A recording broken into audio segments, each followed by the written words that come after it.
कैसे हो मेरे दोस्तों। मैं आशा करता हूँ शानदार तरीके से आप लोग अपनी लाइफ को एंजॉय कर रहे हो, अपनी सेहत, फैमिली और पढ़ाई का ध्यान काफी अच्छे से रख रहे हो। आज है 31 जनवरी। आज का the Hindu newspaper analysis and editorial discussion जो है वो बहुत शानदार रहने वाला है। स्टार्ट करेंगे एक मोटिवेशनल कोट के साथ में, नहीं इंसान के साथ में जिसने इतिहास रच दिया। अगर आप लोगों से बात करूं तो हम लोग बात करेंगे राफेल नडाल के बारे में।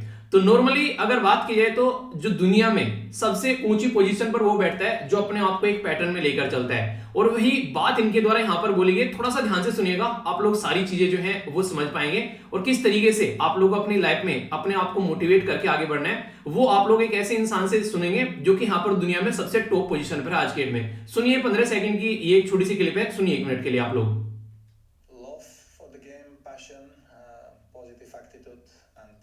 Love for the game, passion और पॉजिटिव एप्टीट्यूड।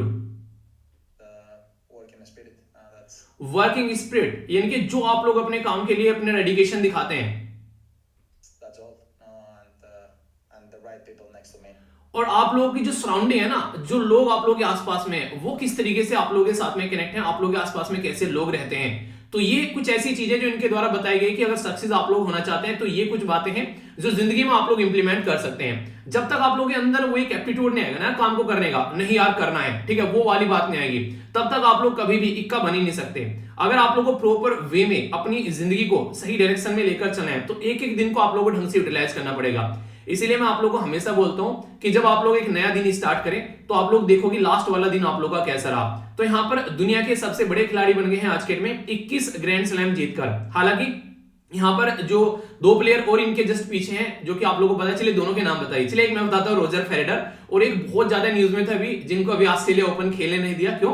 क्योंकि उनके द्वारा अपना डोज नहीं लिया गया था, तो इसलिए उनको ऑस्ट्रेलिया ओपन खेलने नहीं दिया। तो यहां पर दुनिया में सबसे ज्यादा आज के डेट में ग्रैंड स्लैम जीतने वाले जो प्लेयर हो गए हैं वो है यहाँ पर राफेल नडाल। तो इनका नाम आप लोग याद रखिएगा। इसमें अगर आप लोग बात करें सबसे ज्यादा जो इनके द्वारा जीते गए हैं, ये क्या है, ये है फ्रेंच ओपन। इसलिए इनको फ्रेंच कोई एक तरीके से जो हार्ड कोर्ट होता है, फ्रेंच कोर्ट होता है, आप लोग बोल सकते हैं, उसका बादशाह इनको बोला जाता है, ठीक है। तो ये काफी बड़ी बात है। ऑस्ट्रेलिया ओपन आप लोगों को 2 देखने को मिलेंगे, इसी के साथ में यूएस ओपन 4 हो गए और विंबलडन 2 इनके द्वारा जीते गए हैं। तो इसी के साथ में यहाँ पर तीसरे प्लेयर कौन है उनका नाम बताना है, एक रोजर फेडरर, मैंने आप लोगों को बता दिया। एक और क्वेश्चन आप लोगों से पूछना चाहूंगा, यहाँ पर जो सेकंड पोजीशन पर आया यहाँ पर ये पर्सनैलिटी, ठीक है, इनका भी नाम आप लोगों को बताना है। जाकर सर्च करिएगा, आप लोग समझ पाएंगे, यहाँ पर काफी कुछ आप लोग जानेंगे, बहुत कुछ चीजें आप लोगों को यहाँ पर जानने को मिलेगी। तो ये कुछ बातें हैं जो मुझे आप लोगों के साथ में शेयर करनी थी। तो जिंदगी में अगर अपनी दुनिया को एक सही, अपनी दुनिया को क्या, अपनी लाइफ को एक सही डायरेक्शन देते हैं जिसमें आप लोग रह रहे हैं, उस दुनिया को आप लोग सही तरीके से लेकर चलना चाहते हैं, तो कुछ ऐसी चीजें यार जिंदगी में आप लोग अपनी लाइफ में इंप्लीमेंट करनी पड़ेगी। 31 जनवरी है, यानी कि देखते ही देखते ये महीना आप लोगों का कंप्लीट हो चुका है। कल से आप लोगों का एक नया महीना स्टार्ट होगा, और नया जो महीना आप लोगों का स्टार्ट होगा उस महीने को आप लोग कैसे लेकर चलना चाहते हैं ये जरूर डिसाइड कर लीजिएगा आज सोने से पहले। ये काफी शानदार डिस्कशन रहेगा, इसमें डिटेल में सारे एडिटोरियल डिस्कस करूंगा, एक एक एडिटोरियल, कोई भी नहीं बचेगा, ठीक है। इसी के साथ में पूरा न्यूज एनालिसिस कवर करूंगा, यानी कि पूरा का पूरा complete newspaper with static portion आप लोगों को यहाँ पर देखने को मिलेगा। आप लोग किसी भी एग्जाम की तैयारी कर रहे हैं, प्रीलिम्स, मेंस, इंटरव्यू में, हर जगह आप लोगों को फायदा पहुंचाएगा। 2 क्वेश्चन डेली में आप लोगों को देता हूं आंसर राइटिंग के, वो क्वेश्चन आप लोगों को अटेम्प्ट करने हैं। आंसर राइटिंग साथ साथ में लेकर चलनी है, पीछे नहीं छोड़ना है, अगर रियली में चाहते हो कि सिलेक्शन लेना, वरना तो आप लोग जो चाहोगे वही करोगे, मेरे बोलने से कुछ होने वाला है नहीं। पर लेकिन ये बात आप लोग जरूर ध्यान रखिएगा। एक आज के डिस्कशन से होगा और एक होगा यहाँ पर जो यूपीएससी में पुराना क्वेश्चन पूछा जा चुका है। अगर स्टेट पीसीएस की भी आप लोग तैयारी कर रहे हैं ना, तो यूपीएससी के लेवल पर जाकर अपनी तैयारी करो, स्टेट पीसीएस आप लोगों को आराम से भागकर क्लियर होगा। इसी के साथ में आप लोगों से जो क्वेश्चन पूछे गए थे उनके आंसर बताऊंगा, और इसी के साथ में बहुत कुछ वीडियो के एंड तक देखने को मिलेगा, और एंड में वोकैबुलरी भी होगी, ठीक है, जो कि आप लोग सेंटेंस फॉर्मेशन का काम करेंगे तो आप लोग की इंग्लिश को इंप्रूव करेगी। तो एक बार ओवरव्यू ले लेते हैं क्या क्या हम लोग कवर करेंगे, फिर उसके बाद में आगे बढ़ते हैं। तो एक एक आर्टिकल करके एक बार जान लेते हैं, बहुत ही शानदार है। आज तो गांधी जी के ऊपर एक आर्टिकल है जो मैं आप लोगों को काफी अच्छे से डिस्कस करने वाला हूं, इसी के साथ में बहुत कुछ आप लोगों को जानने को मिलेगा। ये आर्टिकल यहाँ पर आप लोगों को देखने को मिल रहा है, अभी सुप्रीम कोर्ट के द्वारा एक डिसीजन दिया गया था कि जो 12 जो असेंबली के जो बेसिकली जो मेंबर ऑफ जो असेंबली होते हैं, बेसिकली एमएलए जिनको बोलते हैं, और नॉर्मल भाषा में आप लोग जिनको विधायक जी बोलते हैं, उनको सस्पेंड किया गया था। तो यहाँ पर उनका सस्पेंशन जो है वो रिवोक कर दिया गया। तो इसके बारे में एक ओवरव्यू आप लोगों को बता दूंगा, हालांकि मैंने डिस्कस किया था पर फिर भी आप लोगों को पता होना चाहिए थोड़ा सा, ठीक है। तो जानेंगे इसके बारे में। ये आर्टिकल बेसिकली यहाँ पर बात करें बजट के बारे में, इनइक्वालिटीज के बारे में। कल हमारा बजट प्रस्तुत किया जाना है, तो आज आर्टिकल को आप लोग स्किप कर सकते हैं, कल आप लोगों के सामने सारा डेटा होगा तो अच्छे से इसको देखा जाएगा। इनइक्वालिटी के बारे में कुछ बातें कर रहे हैं, तो एक रिपोर्ट है इनइक्वालिटी के बारे में, यहाँ पर उसको हम लोग डिस्कस करेंगे। और ये जो आर्टिकल आप लोग पढ़ेंगे साइड में, ये वाला आर्टिकल, इसमें भी जब स्टार्ट किया गया आर्टिकल को लेकर, तो इसमें भी इनइक्वालिटी के बारे में बात की जा रही है। इनइक्वालिटी के साथ में ग्लोबल मिनिमम टैक्स के बारे में बात की जा रही है, तो उसके बारे में बात करेंगे। G20 की मीटिंग के बारे में बात करेंगे। कई सारे तमाम मुद्दे आप लोग यहाँ पर देखने को मिलेंगे। ये वाला जो आर्टिकल है काफी डिटेल में डिस्कस करने वाला हूं, क्योंकि म्यांमार में जब से यहाँ पर एक डेमोक्रेटिक इलेक्टेड गवर्नमेंट को उठाकर फेंका गया था मिलिट्री के द्वारा, तो 1 फरवरी यानी कि कल का दिन जो है यहाँ पर पूरा 1 साल कंप्लीट होने वाला है। तो यहाँ पर इंडिया किस तरीके से इस चीजों को देख रहा है, हम क्या रोल प्ले कर रहे हैं, उसके बारे में भी आप लोगों को पता होना चाहिए, क्योंकि हमारी कंट्री जो है वर्ल्ड में लार्जेस्ट डेमोक्रेसी है और हमारे साथ में जो बॉर्डर टच करते हैं वहां पर डेमोक्रेसी नहीं है। तो हम लोग कैसी डेमोक्रेसी है, क्या हम लोग यहाँ पर ढंग से अपना काम कर रहे हैं? तो एक तरीके से ये भी सोचने वाली बात होती है, क्योंकि अगर आप लोग बात देखेंगे एक बार यहाँ पर मैप में जाकर, तो आप लोग को यहाँ पर क्या देख रहे हैं, यहाँ पर ये हो गया मिजोरम, ये हो गया मणिपुर, ये हो गया नागालैंड और ये हो गया अरुणाचल प्रदेश, यानी कि 4 ऐसे राज्य हैं जो कि म्यांमार के बॉर्डर को टच करते हैं। तो इसके बारे में आप लोगों को पता होना चाहिए हमारा पड़ोस में क्या चल रहा है, कम से कम एक आइडिया रहेगा, तो हम कहीं ना कहीं एक तरीके से अपनी बाउंड्री को भी स्टैब्लिश कर पाएंगे। उसके बारे में है इंपॉर्टेंट आर्टिकल है। वैसे तो बोला गया आंध्र प्रदेश के बारे में, पर लेकिन किसी भी राज्य के अंदर आप लोगों को चीज देखने को मिल सकती है कि जब नया डिस्ट्रिक्ट बनाते हैं तो उसकी वजह से डिस्ट्रिक्ट के ऊपर क्या इंपैक्ट पड़ता है, डिस्ट्रिक्ट के ऊपर क्या, पूरी गवर्नमेंट के ऊपर क्या इंपैक्ट पड़ता है और लोगों के ऊपर क्या इंपैक्ट पड़ता है। तो ये काफी इंपॉर्टेंट आर्टिकल है, यहाँ पर ये आप लोग समझोगे इसके अच्छे से। बेसिकली है आंध्र प्रदेश के बारे में, स्टार्टिंग में बोल रहा हूं, पर लेकिन ये ऐसा नहीं कि आंध्र प्रदेश में ही डिस्ट्रिक्ट बनाए गए हैं। अगर अपने राज्य की हिस्ट्री उठाकर देखोगे तो टाइम टू टाइम कोई ना कोई डिस्ट्रिक्ट नया क्रिएट किया होगा, तो उसके चलते यहाँ पर इसके बारे में समझेंगे। तो काफी सारी बातें आप लोगों को यहाँ पर बताऊंगा ताकि आप लोगों को पता चल सके डिस्ट्रिक्ट कैसे बनाते हैं। अच्छा आप लोग बताइए, आप लोगों से पूछो कि डिस्ट्रिक्ट कैसे बनाते हैं, आप लोग इसके बारे में बता सकते हैं। इसी के साथ में यहां पर आज डेटा पॉइंट आया यहां पर, ये बेसिकली मणिपुर के बारे में आप लोगों ने देखा होगा, मैंने टेलीग्राम पर आप लोगों को ऑलरेडी कई सारे राज्य के बारे में यहां पर बता रखा है। आप लोग यहां पर देखते हैं एक राज्य यहां पर ये हो गया, मैंने आप लोगों को बताया था, ठीक है। तो ये किसके बारे में था, ये गोवा के बारे में था। इससे पहले मैंने आप लोगों को बताया था यहाँ पर ओक राज्य के बारे में, उत्तराखंड के बारे में था। तो ये डेटा पॉइंट है, ये आप लोगों के लिए काफी इंपॉर्टेंट होंगे। यहाँ पर यूपी के बारे में ऑलरेडी बता चुका हूं आप लोगों को, ठीक है। पंजाब के बारे में बता चुका हूं, तो इनको आप लोग अपने पास में सहज कर रखिए, क्योंकि काफी सारे इंपॉर्टेंट पॉइंट आप लोग यहाँ पर देखने को मिल जाते हैं अगर इन राज्य से आप लोग आते हैं। खासकर ह्यूमन डेवलपमेंट इंडेक्स क्या हो गया, इसी के साथ में यहाँ पर बात की जाए ग्रोस नेशनल जो इनरोलमेंट क्या है यहाँ पर रेशियो हायर एजुकेशन के अंदर में, ठीक है। इसी के साथ में यहाँ पर कैपिटा इनकम के बारे में कुछ बातें की जा रही है, पॉवर्टी के बारे में बात की जा रही है। तो अच्छा आंसर अगर लिखना है स्टेट पीसीएस के अंदर में आप लोगों को, या अपने राज्य के बारे में इंटरव्यू में आप लोगों से कुछ पूछ ले जाए, तो उसके पॉइंट ऑफ व्यू से आप लोग इसको जरूर अपने पास रखिएगा। गांधी जी के बारे में आर्टिकल है, काफी डिटेल में डिस्कस करूंगा, चक्षु खुलेंगे आज गांधी जी से रिलेटेड आप लोग तो समझेंगे आखिर क्या क्या बातें की जा रही है। तो यानी कि बहुत सारी ऐसी बातें बताऊंगा जो कि खासकर अगर बात करेंगे हिस्ट्री से रिलेटेड मैं आप लोगों को कनेक्ट करूंगा। तो इसलिए बोला कि ये करंट और स्टैटिक है ना, तो हिस्ट्री का भी पोर्शन आप लोगों को यहाँ पर पता चलेगा, ठीक है। ये रसिया और यूक्रेन के बारे में यहाँ पर बात करा है, क्या पूरा मुद्दा है, तो इसको भी मैं आप लोगों को वीडियो के एंड में डिटेल में बताऊंगा। एंड में क्या मतलब एडिटोरियल के एंड में, तो कई सारी बातें आप लोगों को यहाँ पर जानने को मिलेगी। इसी के साथ में जब हम लोग आगे बढ़ेंगे आप लोगों को यहाँ पर एक कोटेशन देखने को मिलेगी जो कि आंसर राइटिंग के लिए आप लोग यूज कर सकते हैं। कुछ क्वेश्चंस वगैरह आप लोगों को बताऊंगा जिनको आप लोगों को अटेम्प्ट करना है। नेक्स्ट जब वीडियो के एंड में आप लोग जाओगे तो फिर आप लोगों को न्यूज एनालिसिस देखने को मिलेगा, उसमें अभी जम्मू कश्मीर में क्या हो उसके बारे में जानेंगे। पेगासस की 2 न्यूज है उसके बारे में एक ओवरव्यू हम लोग लेंगे यहाँ पर। इसी के साथ में यहाँ पर ईपीएफओ के द्वारा कुछ बातें बोली गई समझेंगे। पंजाब पोल में क्या बातें की जा रही है, 2 सीट से इलेक्शन लड़ने की बात की जा रही है। नेक्स्ट यहाँ पर अगर कोई किसी को किडनैप कर ले और फिर यहाँ पर फिरौती मांगे, उसके बारे में कुछ बातें हैं यहाँ पर। आखिर कैसे किसानों को धोखा दिया गया और इसको बेट्रियल डे के रूप में क्यों सेलिब्रेट कर रहे हैं ये समझेंगे। सिल्वर लाइन प्रोजेक्ट क्या है वो जानेंगे, एक पर्टिकुलर झील के बारे में समझेंगे। इसी के साथ में काफी शानदार ये चित्रकारी है, इसको जूम कर भी आप लोगों को दिखाऊंगा कि यहाँ पर भी हमारे देश में 75वीं साल आजादी की सालगिरह सेलिब्रेट कर रहे हैं। इंडिया और इजराइल के रिलेशन के बारे में बात की जा रही है। एक कार्टून होगा आप लोगों के सामने, वीडियो को पॉज करके इस कार्टून के बारे में आप लोग बताएगा। अगर कोई पूछ ले आप लोगों से कि इस कार्टून के बारे में आप लोगों को 50 शब्द लिखने हैं, ठीक है, तो ट्राई कीजिएगा। जब आप लोग एनडीए सीडीएस का पेपर देने जाते हैं तो पिक्चर परसेप्शन टेस्ट होता है, तो आप लोग उसके हिसाब से इसको देख सकते हैं। तो क्या बताया गया यहाँ पर, गांधी जी के 3 मंदिर दिखाए गए, एक साइड में गांधी जी और एक साइड में मोदी जी, तो इसको आप लोग एक एक्सप्लेनेशन इसको दे सकते हैं, ठीक है। ब्रह्मोस मिसाइल के बारे में कुछ बातें करेंगे, नेताजी के होलोग्राम के बारे में कुछ बातें करेंगे, आखिर क्या हुआ, डिसरप्ट हो गया हवा की वजह से। इसी के साथ में यूक्रेन के रिलेशन के बारे में फिर से बातें हैं जो एडिटोरियल में ऑलरेडी आप लोगों को कवर हो जाएगा। नॉर्थ कोरिया के द्वारा फिर से परीक्षण किया गया, आखिर क्या। इसी के साथ में यहाँ पर एक साइक्लोन, इसका नाम है बॉम्ब साइक्लोन, तो यहाँ पर ये यूएसए की साइड में आप लोग को देखने को मिला, ठीक है। और इसी के साथ में आज का सुडोकू होगा जो कि आप लोग अटेम्प्ट कीजिएगा, आप लोगों के माइंड को स्टेबल करने में हेल्प करेगा। सी सेट का पेपर जब आप लोग देते हैं तो काफी फायदा आप लोगों को पहुंचाएगा।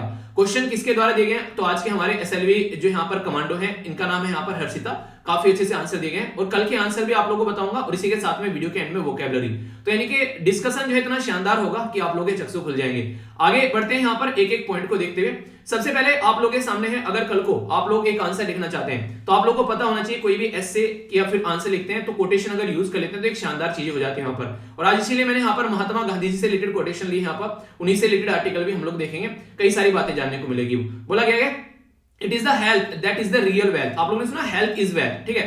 तो note the piece of gold and the silver. अगर आप लोग के पास में गोल्ड और सिल्वर का खजाना भरा पड़ा है और आप लोग की हेल्थ जो है इतनी बर्बाद हो चुकी है कि बिल्कुल एक तरीके से टिक चुकी है, तो इसका मतलब यह कि जिंदगी जो है बिल्कुल पायदान पर खड़ी है। तो ये जरूरी है कि आप लोग हेल्थ को सुधारें, ना कि गोल्ड और सिल्वर के पीछे भागे। तो स्वास्थ्य ही वास्तविक धन है, ना कि सोना और चांदी के टुकड़े। तो अगर कुछ भी आप लोगों को हेल्थ के बारे में लिखने के लिए आ जाए तो आप लोग इस कोटेशन के साथ में स्टार्ट कर सकते हैं। ठीक है, तो काफी अच्छी कोटेशन लगी पर्सनली मुझे, तो महात्मा गांधी जी से रिलेटेड है, तो इसलिए और भी ज्यादा इंपॉर्टेंट आप लोग देख सकते हैं। आगे चलते हैं, क्वेश्चन है आप लोग के सामने। अगर शाम को 8:30 बजे वाली वीडियो आप लोग रेगुलर देखते हैं प्रॉपर वे में, जिसमें मैं ऑलरेडी आप लोगों को इंडियन एक्सप्रेस के एडिटोरियल, इसी के साथ में पीआईबी की न्यूज और अलग अलग न्यूज़पेपर के आर्टिकल कवर करता हूं, तो आप लोगों का सब कुछ कवर हो जाता है स्टैटिक प्लस करंट। ठीक है, तो इसलिए आप लोग इनका आंसर दे सकते हैं अगर वो आप लोगों ने देखा होगा। इजराइल जो है वो बॉर्डर शेयर करता है with which of the following country. हालांकि आप लोगों को आर्टिकल भी डिस्कस करूंगा तो आप लोगों को वहां भी पता चल जाएगा। तो जॉर्डन, सीरिया, सऊदी अरेबिया, सही आंसर क्या है? ए में बोला गया 1 और 2, बी बोला गया 2 और 3, सी बोला गया 1 और 3, डी बोला गया ऑल ऑफ द अबव। सही आंसर बताइए। पता होगा आप लोगों को, वैसे मैंने डिटेल में डिस्कस कर रखी है सारी चीजें, आप लोगों से कंफ्यूजन नहीं होना चाहिए। एक और क्वेश्चन यहाँ पर, इंडिया और इजराइल के द्वारा जो स्टैब्लिश किए गए थे फुल डिप्लोमेटिक टाइज, वो किस ईयर में किए गए थे? 1962, 1971, 1992 या फिर 2000? ये भी एक इंपॉर्टेंट पोर्शन है जिसके बारे में आप लोगों को बताना है। क्वेश्चन कई बार आप लोगों से पूछ लिए जाते हैं। ठीक है, एक और इंपॉर्टेंट क्वेश्चन आप लोगों के सामने, डेली 3 क्वेश्चन मैं आप लोगों को देता हूं, और ये तो ऐसा क्वेश्चन है जो कि आप लोगों से एग्जाम में भी पूछा जा चुका है रिसेंटली। अभी आप लोगों ने ईपीएफओ का पेपर दिया होगा, उसमें पूछा गया था। यहाँ पर बात की जा रही है किसके बारे में? नेशनल ग्रीन ट्रिब्यूनल के बारे में। तो ये एक स्टैट्यूटरी बॉडी है। ठीक है, इंडिया 3rd कंट्री बना जिसके द्वारा यहाँ पर ये बॉडी बनाई गई, और ये फॉलो करता है कॉन्सेप्ट ऑफ नेचुरल जस्टिस। सही स्टेटमेंट क्या है? ए में बोला गया 1 और 2, बी बोला गया 2 और 3, और सी बोला गया 1 और 3, डी बोला गया ऑल ऑफ द अबव। सही आंसर दीजिए। आप लोगों को इनके आंसर पता होने चाहिए। पीडीएफ में सारे आंसर मिल जाएंगे, नहीं तो कल मैं आप लोगों को जरूर बताऊंगा, क्योंकि थोड़ा सा टाइम आप लोग खुद से भी ट्राई किया कीजिए। पेपर में आप लोग चीजें तभी याद रख पाएंगे अगर खुद से ट्राई कर चलेंगे। अगर खुद से ट्राई कर नहीं चलेंगे तो पेपर में सारी चीजें आप लोग भूल जाएंगे। इसलिए मैं आप लोगों को हमेशा बोलता हूं कि चीजों को पहले एक बार ट्राई करो खुद से, उसके बाद में उनका आंसर पूछो अगर किससे आप लोगों को पूछना भी है, क्योंकि तभी उसको लंबे समय तक आप लोग याद रख पाओगे। ठीक है, तो सबसे पहले आप लोगों के सामने जो नेक्स्ट आप लोगों के सामने जो पोर्शन है हमारा, उसके बारे में बात करेंगे। पर वीडियो को आगे बढ़ने से पहले आप लोग अपना सपोर्ट जरूर दिखाया करो। अगर आप लोगों को लगता है ये वीडियो आप लोगों को फायदा पहुंचा रही है तो फीडबैक दिया करो, लाइक कर या फिर कमेंट कर आप लोग बता सकते हैं। इससे बेसिकली फीडबैक मिलता है मुझे भी, हाँ वीडियो कैसी है, और यूट्यूब को भी इससे पता चलता है कि वीडियो कैसी है, और उसी के बेस पर फिर वो उसकी रीच पहुंचाता है। ठीक है, तो ये आप लोगों से एक सपोर्ट है। अगर आप लोग इसको रेगुलर देंगे तो इससे काफी अच्छा यहाँ पर बेसिकली परफॉर्मेंस भी आप लोग को देखने को मिलेगी वीडियो की भी। ठीक है, बात करते हैं, यहाँ पर बात की जा रही है out of the box thinker. Gandhi ji को आखिर आउट ऑफ द बॉक्स क्यों बोलते थे? आप लोग थोड़ा सा उठाकर देखिए गांधी जी की हिस्ट्री, तो आप लोग समझ पाओगे कि इंसान ने कैसे कैसे चीजों को लेकर चला। ठीक है, कई सारे लोगों के मन में कई सारी भ्रांतियां हैं गांधी जी को लेकर, और कुछ मानते हैं कि वो सही भी है, जिसने यहाँ पर इनके बारे में ढंग से पढ़ा नहीं है। और देखिए सबके अपने अपने परसेप्शन होते हैं, तो आप लोगों के परसेप्शन को तो मैं चैलेंज नहीं कर रहा हूं यहाँ पर हाँ कुछ बातें बताने की कोशिश करूंगा। आई होप कि आप लोग उनको समझोगे, और एग्जाम में आप लोगों को सिलेक्शन लेना है तो ये बातें आप लोगों को याद भी रखनी है। आप लोग गांधी जी के बारे में कुछ भी सोचते हैं, गांधी जी ये थे, गांधी जी वो थे, वो आप लोग अपने पास तक ही उसको रखिएगा। रिक्वेस्ट है आप लोगों से, एग्जामिनेशन हॉल के अंदर में या फिर इंटरव्यू के अंदर अगर झलक भी गया कि हाँ ऐसा कुछ आप लोग सोच रहे हैं, तो कभी भी आप लोगों का सिलेक्शन नहीं होने वाला है, क्योंकि ये ऐसी फिगर है जिनको आप लोग बोल सकते हैं कि फादर ऑफ नेशन, मतलब समझ रहे हो इस चीज का, तो आप लोग इनको टच भी नहीं कर सकते। अगर इस तरीके से आप लोग कुछ भी उलट उल्टा सीधा इनके बारे में लिखोगे तो कभी भी आप लोग जो है अपने एग्जाम में सिलेक्शन नहीं पाओगे। तो हमेशा एक ऐसी एक नहीं कहते कंस्ट्रक्टिव क्रिटिसिज्म आप लोग करना है, अगर करना भी है कि हाँ इनिशियल फेज में गांधी जी जो थे उनको बेसिकली नहीं एक तरीके से अंग्रेजों को फॉलो किया करते थे, उनके जैसे ड्रेस पहनना, उनके जैसे रहना, चीजों को एक तरीके से अंग्रेजों को अप्रिशिएट करना, जब तक उन्होंने अंग्रेजों को अंडरस्टैंड नहीं किया। पर लेकिन जैसे उनको अंग्रेज समझ में आ गए, फिर उन्होंने पूरे मूवमेंट चलाए पूरे। आप लोगों ने देखा होगा शानदार तरीके से इनकी परफॉर्मेंस आप लोगों को देखने को मिली। जैसे ही आप लोग यहाँ पर study lover V Telegram channel पर जाओगे तो आप लोग चंपारण जाकर सर्च करना है यहाँ पर लिखकर, तो आप लोगों के सामने यहाँ पर ये टैब खुलकर आएगा। ठीक है, तो मैंने यहाँ पर डिटेल में इंफॉर्मेशन आप लोगों के साथ में शेयर की थी। 3 सत्याग्रह आप लोगों को इनके कम से कम याद रखने हैं। चंपारण सत्याग्रह जो कि 1917 में हुआ था, काफी इंपॉर्टेंट है, पूरी डिटेल इसके बारे में मैंने आप लोगों को बता रखी है, आप लोग यहाँ पर देख सकते हैं। ठीक है, तो किस तरीके से यहाँ पर गांधी जो है वहां पर पहुंचे, क्या क्या मुद्दा चला यहाँ पर। ठीक है, तो सारी बातें मैंने आप लोगों को यहाँ पर बता रखी है। तो ये इनके इनिशियल फेज के सत्याग्रह थे जिनसे गांधी जी को रिकॉग्निशन मिली देश के अंदर में कि हाँ कोई एक ऐसा लीडर आ गया है जिसके ऊपर हम लोग रिलाई कर सकते हैं, तो आप लोग ऐसा बोल सकते हैं। ठीक है, तो गांधी जी की जो कलाकारी थी, देखिए स्टार्टिंग में ना आप लोग कलाकार बनना पड़ता है, तब लोग आप लोग को रिकॉग्नाइज करते हैं, वरना और भी बहुत सारे ऐसे लोग थे जो कि यहाँ पर काम कर रहे थे। पर गांधी जी के द्वारा जो पत्ता फेंका गया उसने अंग्रेजों की नींव हिलाकर रख दी। तो ये मैंने डिटेल में आप लोगों को शेयर यहाँ पर कर रखा है, आप लोग इसको देखिएगा। ये सारी चीजें मैं आप लोगों को एसएलवी पीडीएफ पर भी शेयर कर दूंगा, और यहाँ पर आप लोग इसको देखना। पहला था यहाँ पर 1917 का जो कि खेल आप लोगों को यहाँ पर चंपारण सत्याग्रह यहाँ पर देखने को मिला था। ठीक है, तो इसके बारे में आप लोगों को पता होना चाहिए, बेसिक है यहाँ पर। और राजकुमार शुक्ला जो थे उनके द्वारा यहाँ पर गांधी जी को बुलाया गया था, बेसिकली इंडिगो कल्टीवेटर के लिए ये इशू जो यहाँ पर बना था। ठीक है, तीन कथीय सिस्टम के बारे में आप लोगों को याद रखना है, जो कि क्वेश्चन आप लोगों से बन जाता है। खेड़ा सत्याग्रह थे यहाँ पर 1918 के अंदर में, ठीक है, ये यहाँ पर आप लोगों को देखने को मिला। और अहमदाबाद मिल स्ट्राइक थी 1918 के अंदर में। अच्छा, आप लोगों ने अभी ईपीएफओ के अंदर एक क्वेश्चन देखा होगा, उसमें यहाँ पर इससे पहले भी गांधी जी कहीं पर गए थे, मैंने डिस्कस भी किया था आप लोगों से, याद आ रहा आप लोग हो, बताइए कहां पर गए थे। और वही क्वेश्चन आप लोगों से पूछा गया। इससे पहले तीनों तो आप लोगों को पता रहता है नॉर्मली यहाँ पर इससे पहले की बात मैं कर रहा हूं। तो यहाँ पर गांधी जी के द्वारा यहाँ पर जब स्टार्ट की गई अपनी परफॉर्मेंस इंडिया के अंदर एक अपना टेस्ट मैच खेलना, तो तीन ये ऐसे बेसिकली उनके द्वारा कार्यक्रम थे जिनमें इनके द्वारा टेस्ट मैच खेला गया और जो शानदार परफॉर्मेंस निकल कर आई। तो फिर लोगों के मन में एक आस जग गई कि हाँ, अंग्रेजों को सबक सिखाने वाला कोई इंसान है यहाँ पर, क्योंकि ये हमेशा आउट ऑफ द बॉक्स होते थे। आउट ऑफ द बॉक्स मतलब आप लोगों को पता है नमक सत्याग्रह इनके द्वारा लाया गया। सोच सकते हो आप लोग बैठे हुए हैं शाम को और आप लोगों को लग रहा है कि जनता को गाइड करना है और अंग्रेजों को सबक भी सिखाना है और शांति का माहौल बनाकर रखना है, तो क्या किया जाए। तो सोचो इनके दिमाग में कैसे आओगे, नमक एक ऐसी चीज है जिसके ऊपर हम लोग काम कर सकते हैं, है ना, out of the box thinking. हर एक घर में नमक यूज होता है भाई साहब, कोई भी ऐसा इंसान नहीं होगा जो नमक यूज नहीं करता है। तो इसको बोलते हैं out of the box thinking. और यहाँ पर जो राइटर है वो बड़ी इंटरेस्टिंग वे बोल रहे हैं कि गांधी जी वो हमेशा कंटिन्यूअसली डिस्टर्ब करते हैं हमको। क्यों? क्योंकि उनका सोचने का जो तरीका था ना वो लोगों की समझ में नहीं आता है। क्योंकि यहाँ पर ये आज की डेट में बात करेंगे तो एक अमीर से अमीर इंसान और एक गरीब से गरीब इंसान दोनों के बीच में अपनी जिंदगी को यहाँ पर ये एंजॉय करते थे। यानी कि एक ऐसा था यहाँ पर कि लोग समझ नहीं पाते हैं कि कहां पर इनको काउंट किया जाए, अमीर की जगह काउंट किया जाए या फिर एक गरीब की जगह काउंट किया जाए, क्योंकि ये हमेशा वीकेस्ट और पुअरेस्ट सेक्शन के बीच में भी रहते थे। और ये माना जाता है कि जो कांग्रेस पॉलिटिकल पार्टी थी उस टाइम पर जो हमारे फ्रीडम स्ट्रगल मूवमेंट के लिए लड़ रही थी, उसको यहाँ पर मास यानी कि जनता के साथ में जो कनेक्ट करने का काम किया गया वो गांधी जी के द्वारा ही यहाँ पर काउंट किया गया, ठीक है। तो इसलिए यहाँ पर बहुत ही बड़ा इनका रोल आप लोगों को देखने को मिलेगा। और हमेशा ये अहिंसा एक तरीके से सत्य के और एक तरीके से अहिंसा के पुजारी थे हमें, एक तरीके से कि हिंसा नहीं होनी चाहिए। आप लोगों ने देखा होगा नॉर्मली कई सारे लोग बोलते हैं कि गांधी जी ने ये कर दिया, गांधी जी ने वो कर दिया, पर लेकिन अगर आप लोग बात करें यहाँ पर अल्बर्ट आइंस्टीन के बारे में, उनके द्वारा इतनी शानदार बात बोलेगी कि आप लोग सुनकर हैरान हो जाओगे। इनके द्वारा बोला गया कि आगे आने वाली जनरेशन को जब पता चलेगा कि हड्डी और मांस का ऐसा खून का बना हुआ एक ऐसा इंसान, हड्डी मांस खून का एक ऐसा पुतला धरती पर आया था, तो वो सोचकर हैरान हो जाएंगे कि ऐसा भी कोई इंसान हो सकता है क्या जिसने इतने लार्ज स्केल पर कि कोई डंडी नहीं उठाई, मतलब उसने मतलब एक तरह से हथियार नहीं उठाया, कोई हथौड़ा नहीं उठाया, कोई बंदूक नहीं उठाई, और भाई साहब 200 साल के रूल को उखाड़ कर फेंक दिया। तो ये काफी बड़ी बात थी। हालांकि अकेले गांधी जी नहीं थे, बहुत सारे और भी थे, सब लोगों का कॉन्ट्रीब्यूशन था, पर लेकिन जो लीडिंग रोल में थे वो हमेशा आप लोगों को गांधी जी यहां पर नजर आएंगे। तो बिना गोली के, बिना हथियार के पूरी दुनिया को एक तरीके से सबक देना कि हाँ भाई साहब आप लोग बिना कोई गोली हथियार चलाए शांति में भी काम कर सकते हैं। आखिर इनका ये पैटर्न क्यों था, आखिर इनको ये चीजें कहां समझ में आई? भाई साहब बहुत ही ज्यादा किताबें पढ़ा करते थे, बेहद किताबें पढ़ा करते थे। इनकी आप लोग ऑटोबायोग्राफी पढ़ना, मैं आप लोग उसका लिंक प्रोवाइड करा दूंगा, आप लोग उसको अगर चाहें तो आप लोग पढ़ना जरूर एक बार। हिस्ट्री में तो आप लोगों को फायदा पहुंचाएगी, आप लोगों की पर्सनल लाइफ में भी काफी ज्यादा ग्रोथ करने का काम करेगी। माई एक्सपीरियंस विद ट्रूथ, ठीक है। तो उसके बारे में आप लोगों से शेयर कर दूंगा मैं, आप लोग देखिएगा उसको। वो किताब आप लोगों के पास होनी चाहिए हमेशा, क्योंकि एक ऐसी इंफॉर्मेशन इनके द्वारा शेयर की गई है कि एक ऐसा बिगड़ा हुआ लड़का, एक ऐसा जो कि मतलब अय्यासी जी करने वाला लड़का, उसने कैसे अपनी लाइफ को ट्रांसफॉर्म किया है। तो वो चीजें पब्लिक में रखना। आप लोग अपनी छोटी से छोटी बातें भी छिपा लेते होंगे कि यार पता ना चल जाए कि मैंने बचपन में क्या कर रखा है, यही गलतियां मैंने की थी।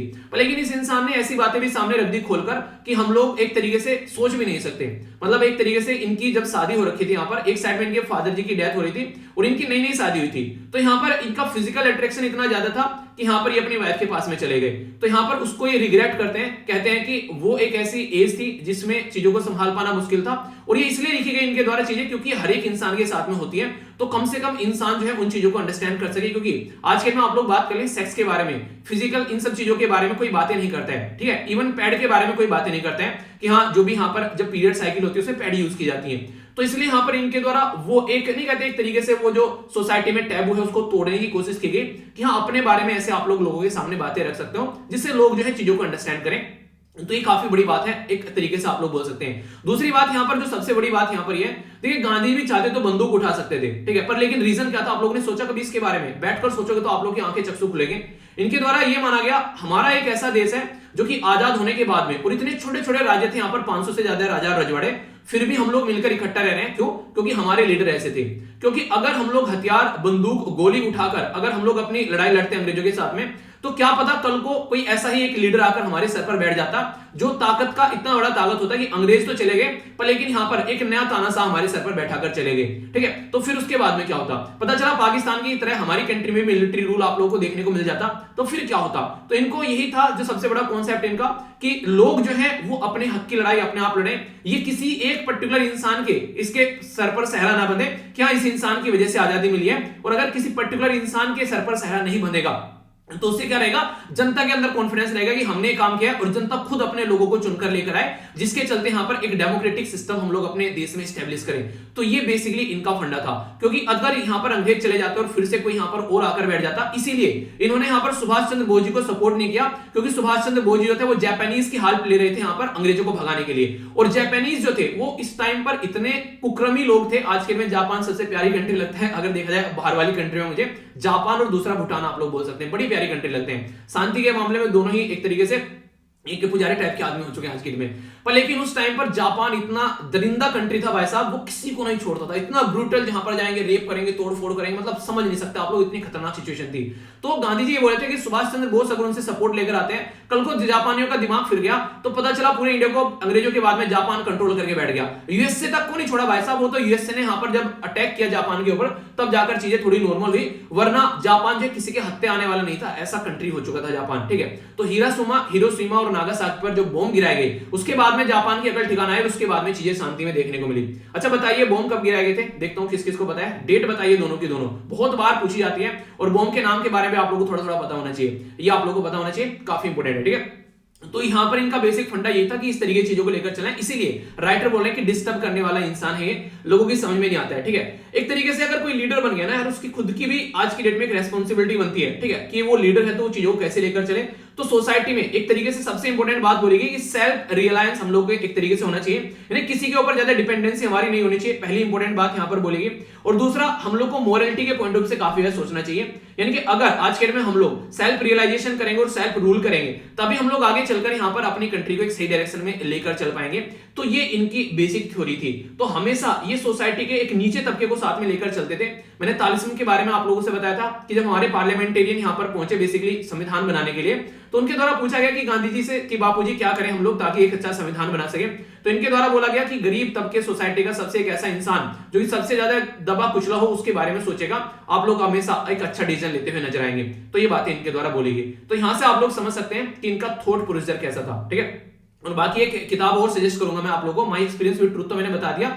यहाँ पर बहरूपिया गांधी, यहाँ बहरूपिया नहीं बहुरूपिया। ठीक है, तो पढ़ने में थोड़ा इसको कंफ्यूजन हो जाता है कई बार। तो यह बहुरूपिया मतलब एक तरीके से बहुत सारे रूप, अपने बाल खुद से काटना, अपने कपड़े खुद से सिलना, अपना जो शौचालय खुद से साफ करना, सारे काम खुद से किया करते थे इंसान। इसलिए हमेशा गांधी जी के बारे में बोला जाता है कि किसी को कोई भी काम ये तब बोलते थे जब उस काम को अपनी जिंदगी में पहले अपने आप इंप्लीमेंट कर लेते थे। इसीलिए अलग अलग देश में आज के में जो बड़े बड़े जिन्होंने बड़े बड़े यहाँ पर रिवोल्ट चला दिए, आप लोग बात करें नेल्सन मंडेला जी के बारे में, बहुत सारे लीडर आप लोग को जानने को मिल जाएंगे जो कि इनसे इन्फ्लुएंस हुए, क्योंकि इन्होंने किसी के ऊपर एक उंगली उठाए बिना भी पूरे देश को आजाद करा दिया। तो इसलिए यहां पर इनके बारे में आप लोग समझ सकते हैं। ठीक है, आई होप कि माइंड में क्लैरिटी आई होगी। इसी के साथ में इन्हीं से रिलेटेड यहां पर वर्ल्ड लेप्रोसी डे सेलिब्रेट किया है, जो कि मैंने शाम को जो वीडियो आती है उस पर डिटेल में डिस्कस भी किया था। थीम थोड़ी याद रखिएगा, यहाँ पर बात की जा रही है यूनाइटेड फॉर डिग्निटी, क्योंकि लेप्रोसी जिनको हो जाती है, कुछ रोग जिनको हो जाता है, ये माना जाता है कि वो इंसान जो है उसको कोई टच नहीं कर सकता है। इवन हस्बैंड है तो वो छोड़ के चला जाएगा वाइफ को, और वाइफ है तो वो छोड़ के चली जाएगी हस्बैंड को।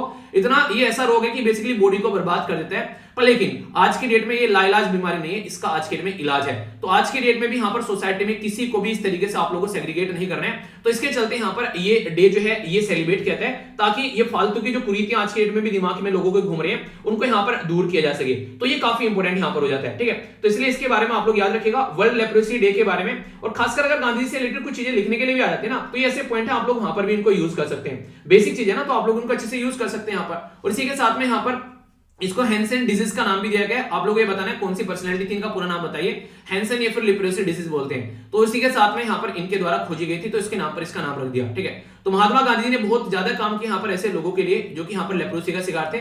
इसीलिए स्वच्छ भारत मिशन जो निकल कर आया वो इन्हीं के नाम पर स्टार्ट किया गया 2014 में। क्यों? क्योंकि हमेशा बोलते थे कि सोसाइटी को साफ और सुथरा आप लोग को रखना है। ठीक है, तो ये कुछ बातें हैं। बाकी एक और इंपॉर्टेंट डे यहाँ पर मार्टर डे, जो कि आज शहादत दिवस यानी कि शहीद दिवस आप लोग सेलिब्रेट करते हैं 30 जनवरी को। क्यों?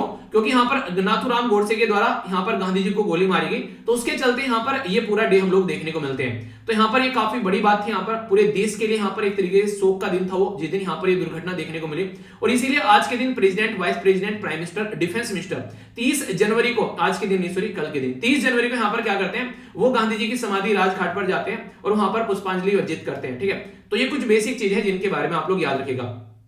एक आर्टिकल था जो मैं आप लोगों से बेसिकली कल डिस्कस करने वाला था, थोड़ा सा आज बता देता हूं, गांधी जी के बारे में बात चली रही है तो मुझे पर्सनली काफी ये इंटरेस्टिंग लगा था। बात करें फास्टिंग के बारे में, गांधी जी फास्ट किया करते थे, आप लोगों ने सुना होगा, यहाँ पर लंबे समय तक उपवास करते रहते थे। तो हेल्थ से रिलेटेड आप लोग इस टॉपिक को कवर कर सकते हैं। अब तक मैंने हिस्ट्री के बारे में आप लोगों को बताया, थोड़ा हेल्थ के बारे में बात करते हैं। तो यहाँ पर कल ये डिस्कस करना था पर कल इतना टाइम नहीं मिल पाया। बात क्या की जा रही है, इंसान आज के दिन में आप लोगों ने देखा होगा जो पूरे दिन कुछ ना कुछ खाता रहता है, पर लेकिन क्या आप लोगों ने कभी सोचा है कि अगर हम लोग कुछ ना कुछ खाए बिना रुक जाए तो कैसा रहेगा? हम लोग अगर थोड़ा सा एक दिन सप्ताह में अगर उपवास कर ले तो कैसा रहेगा?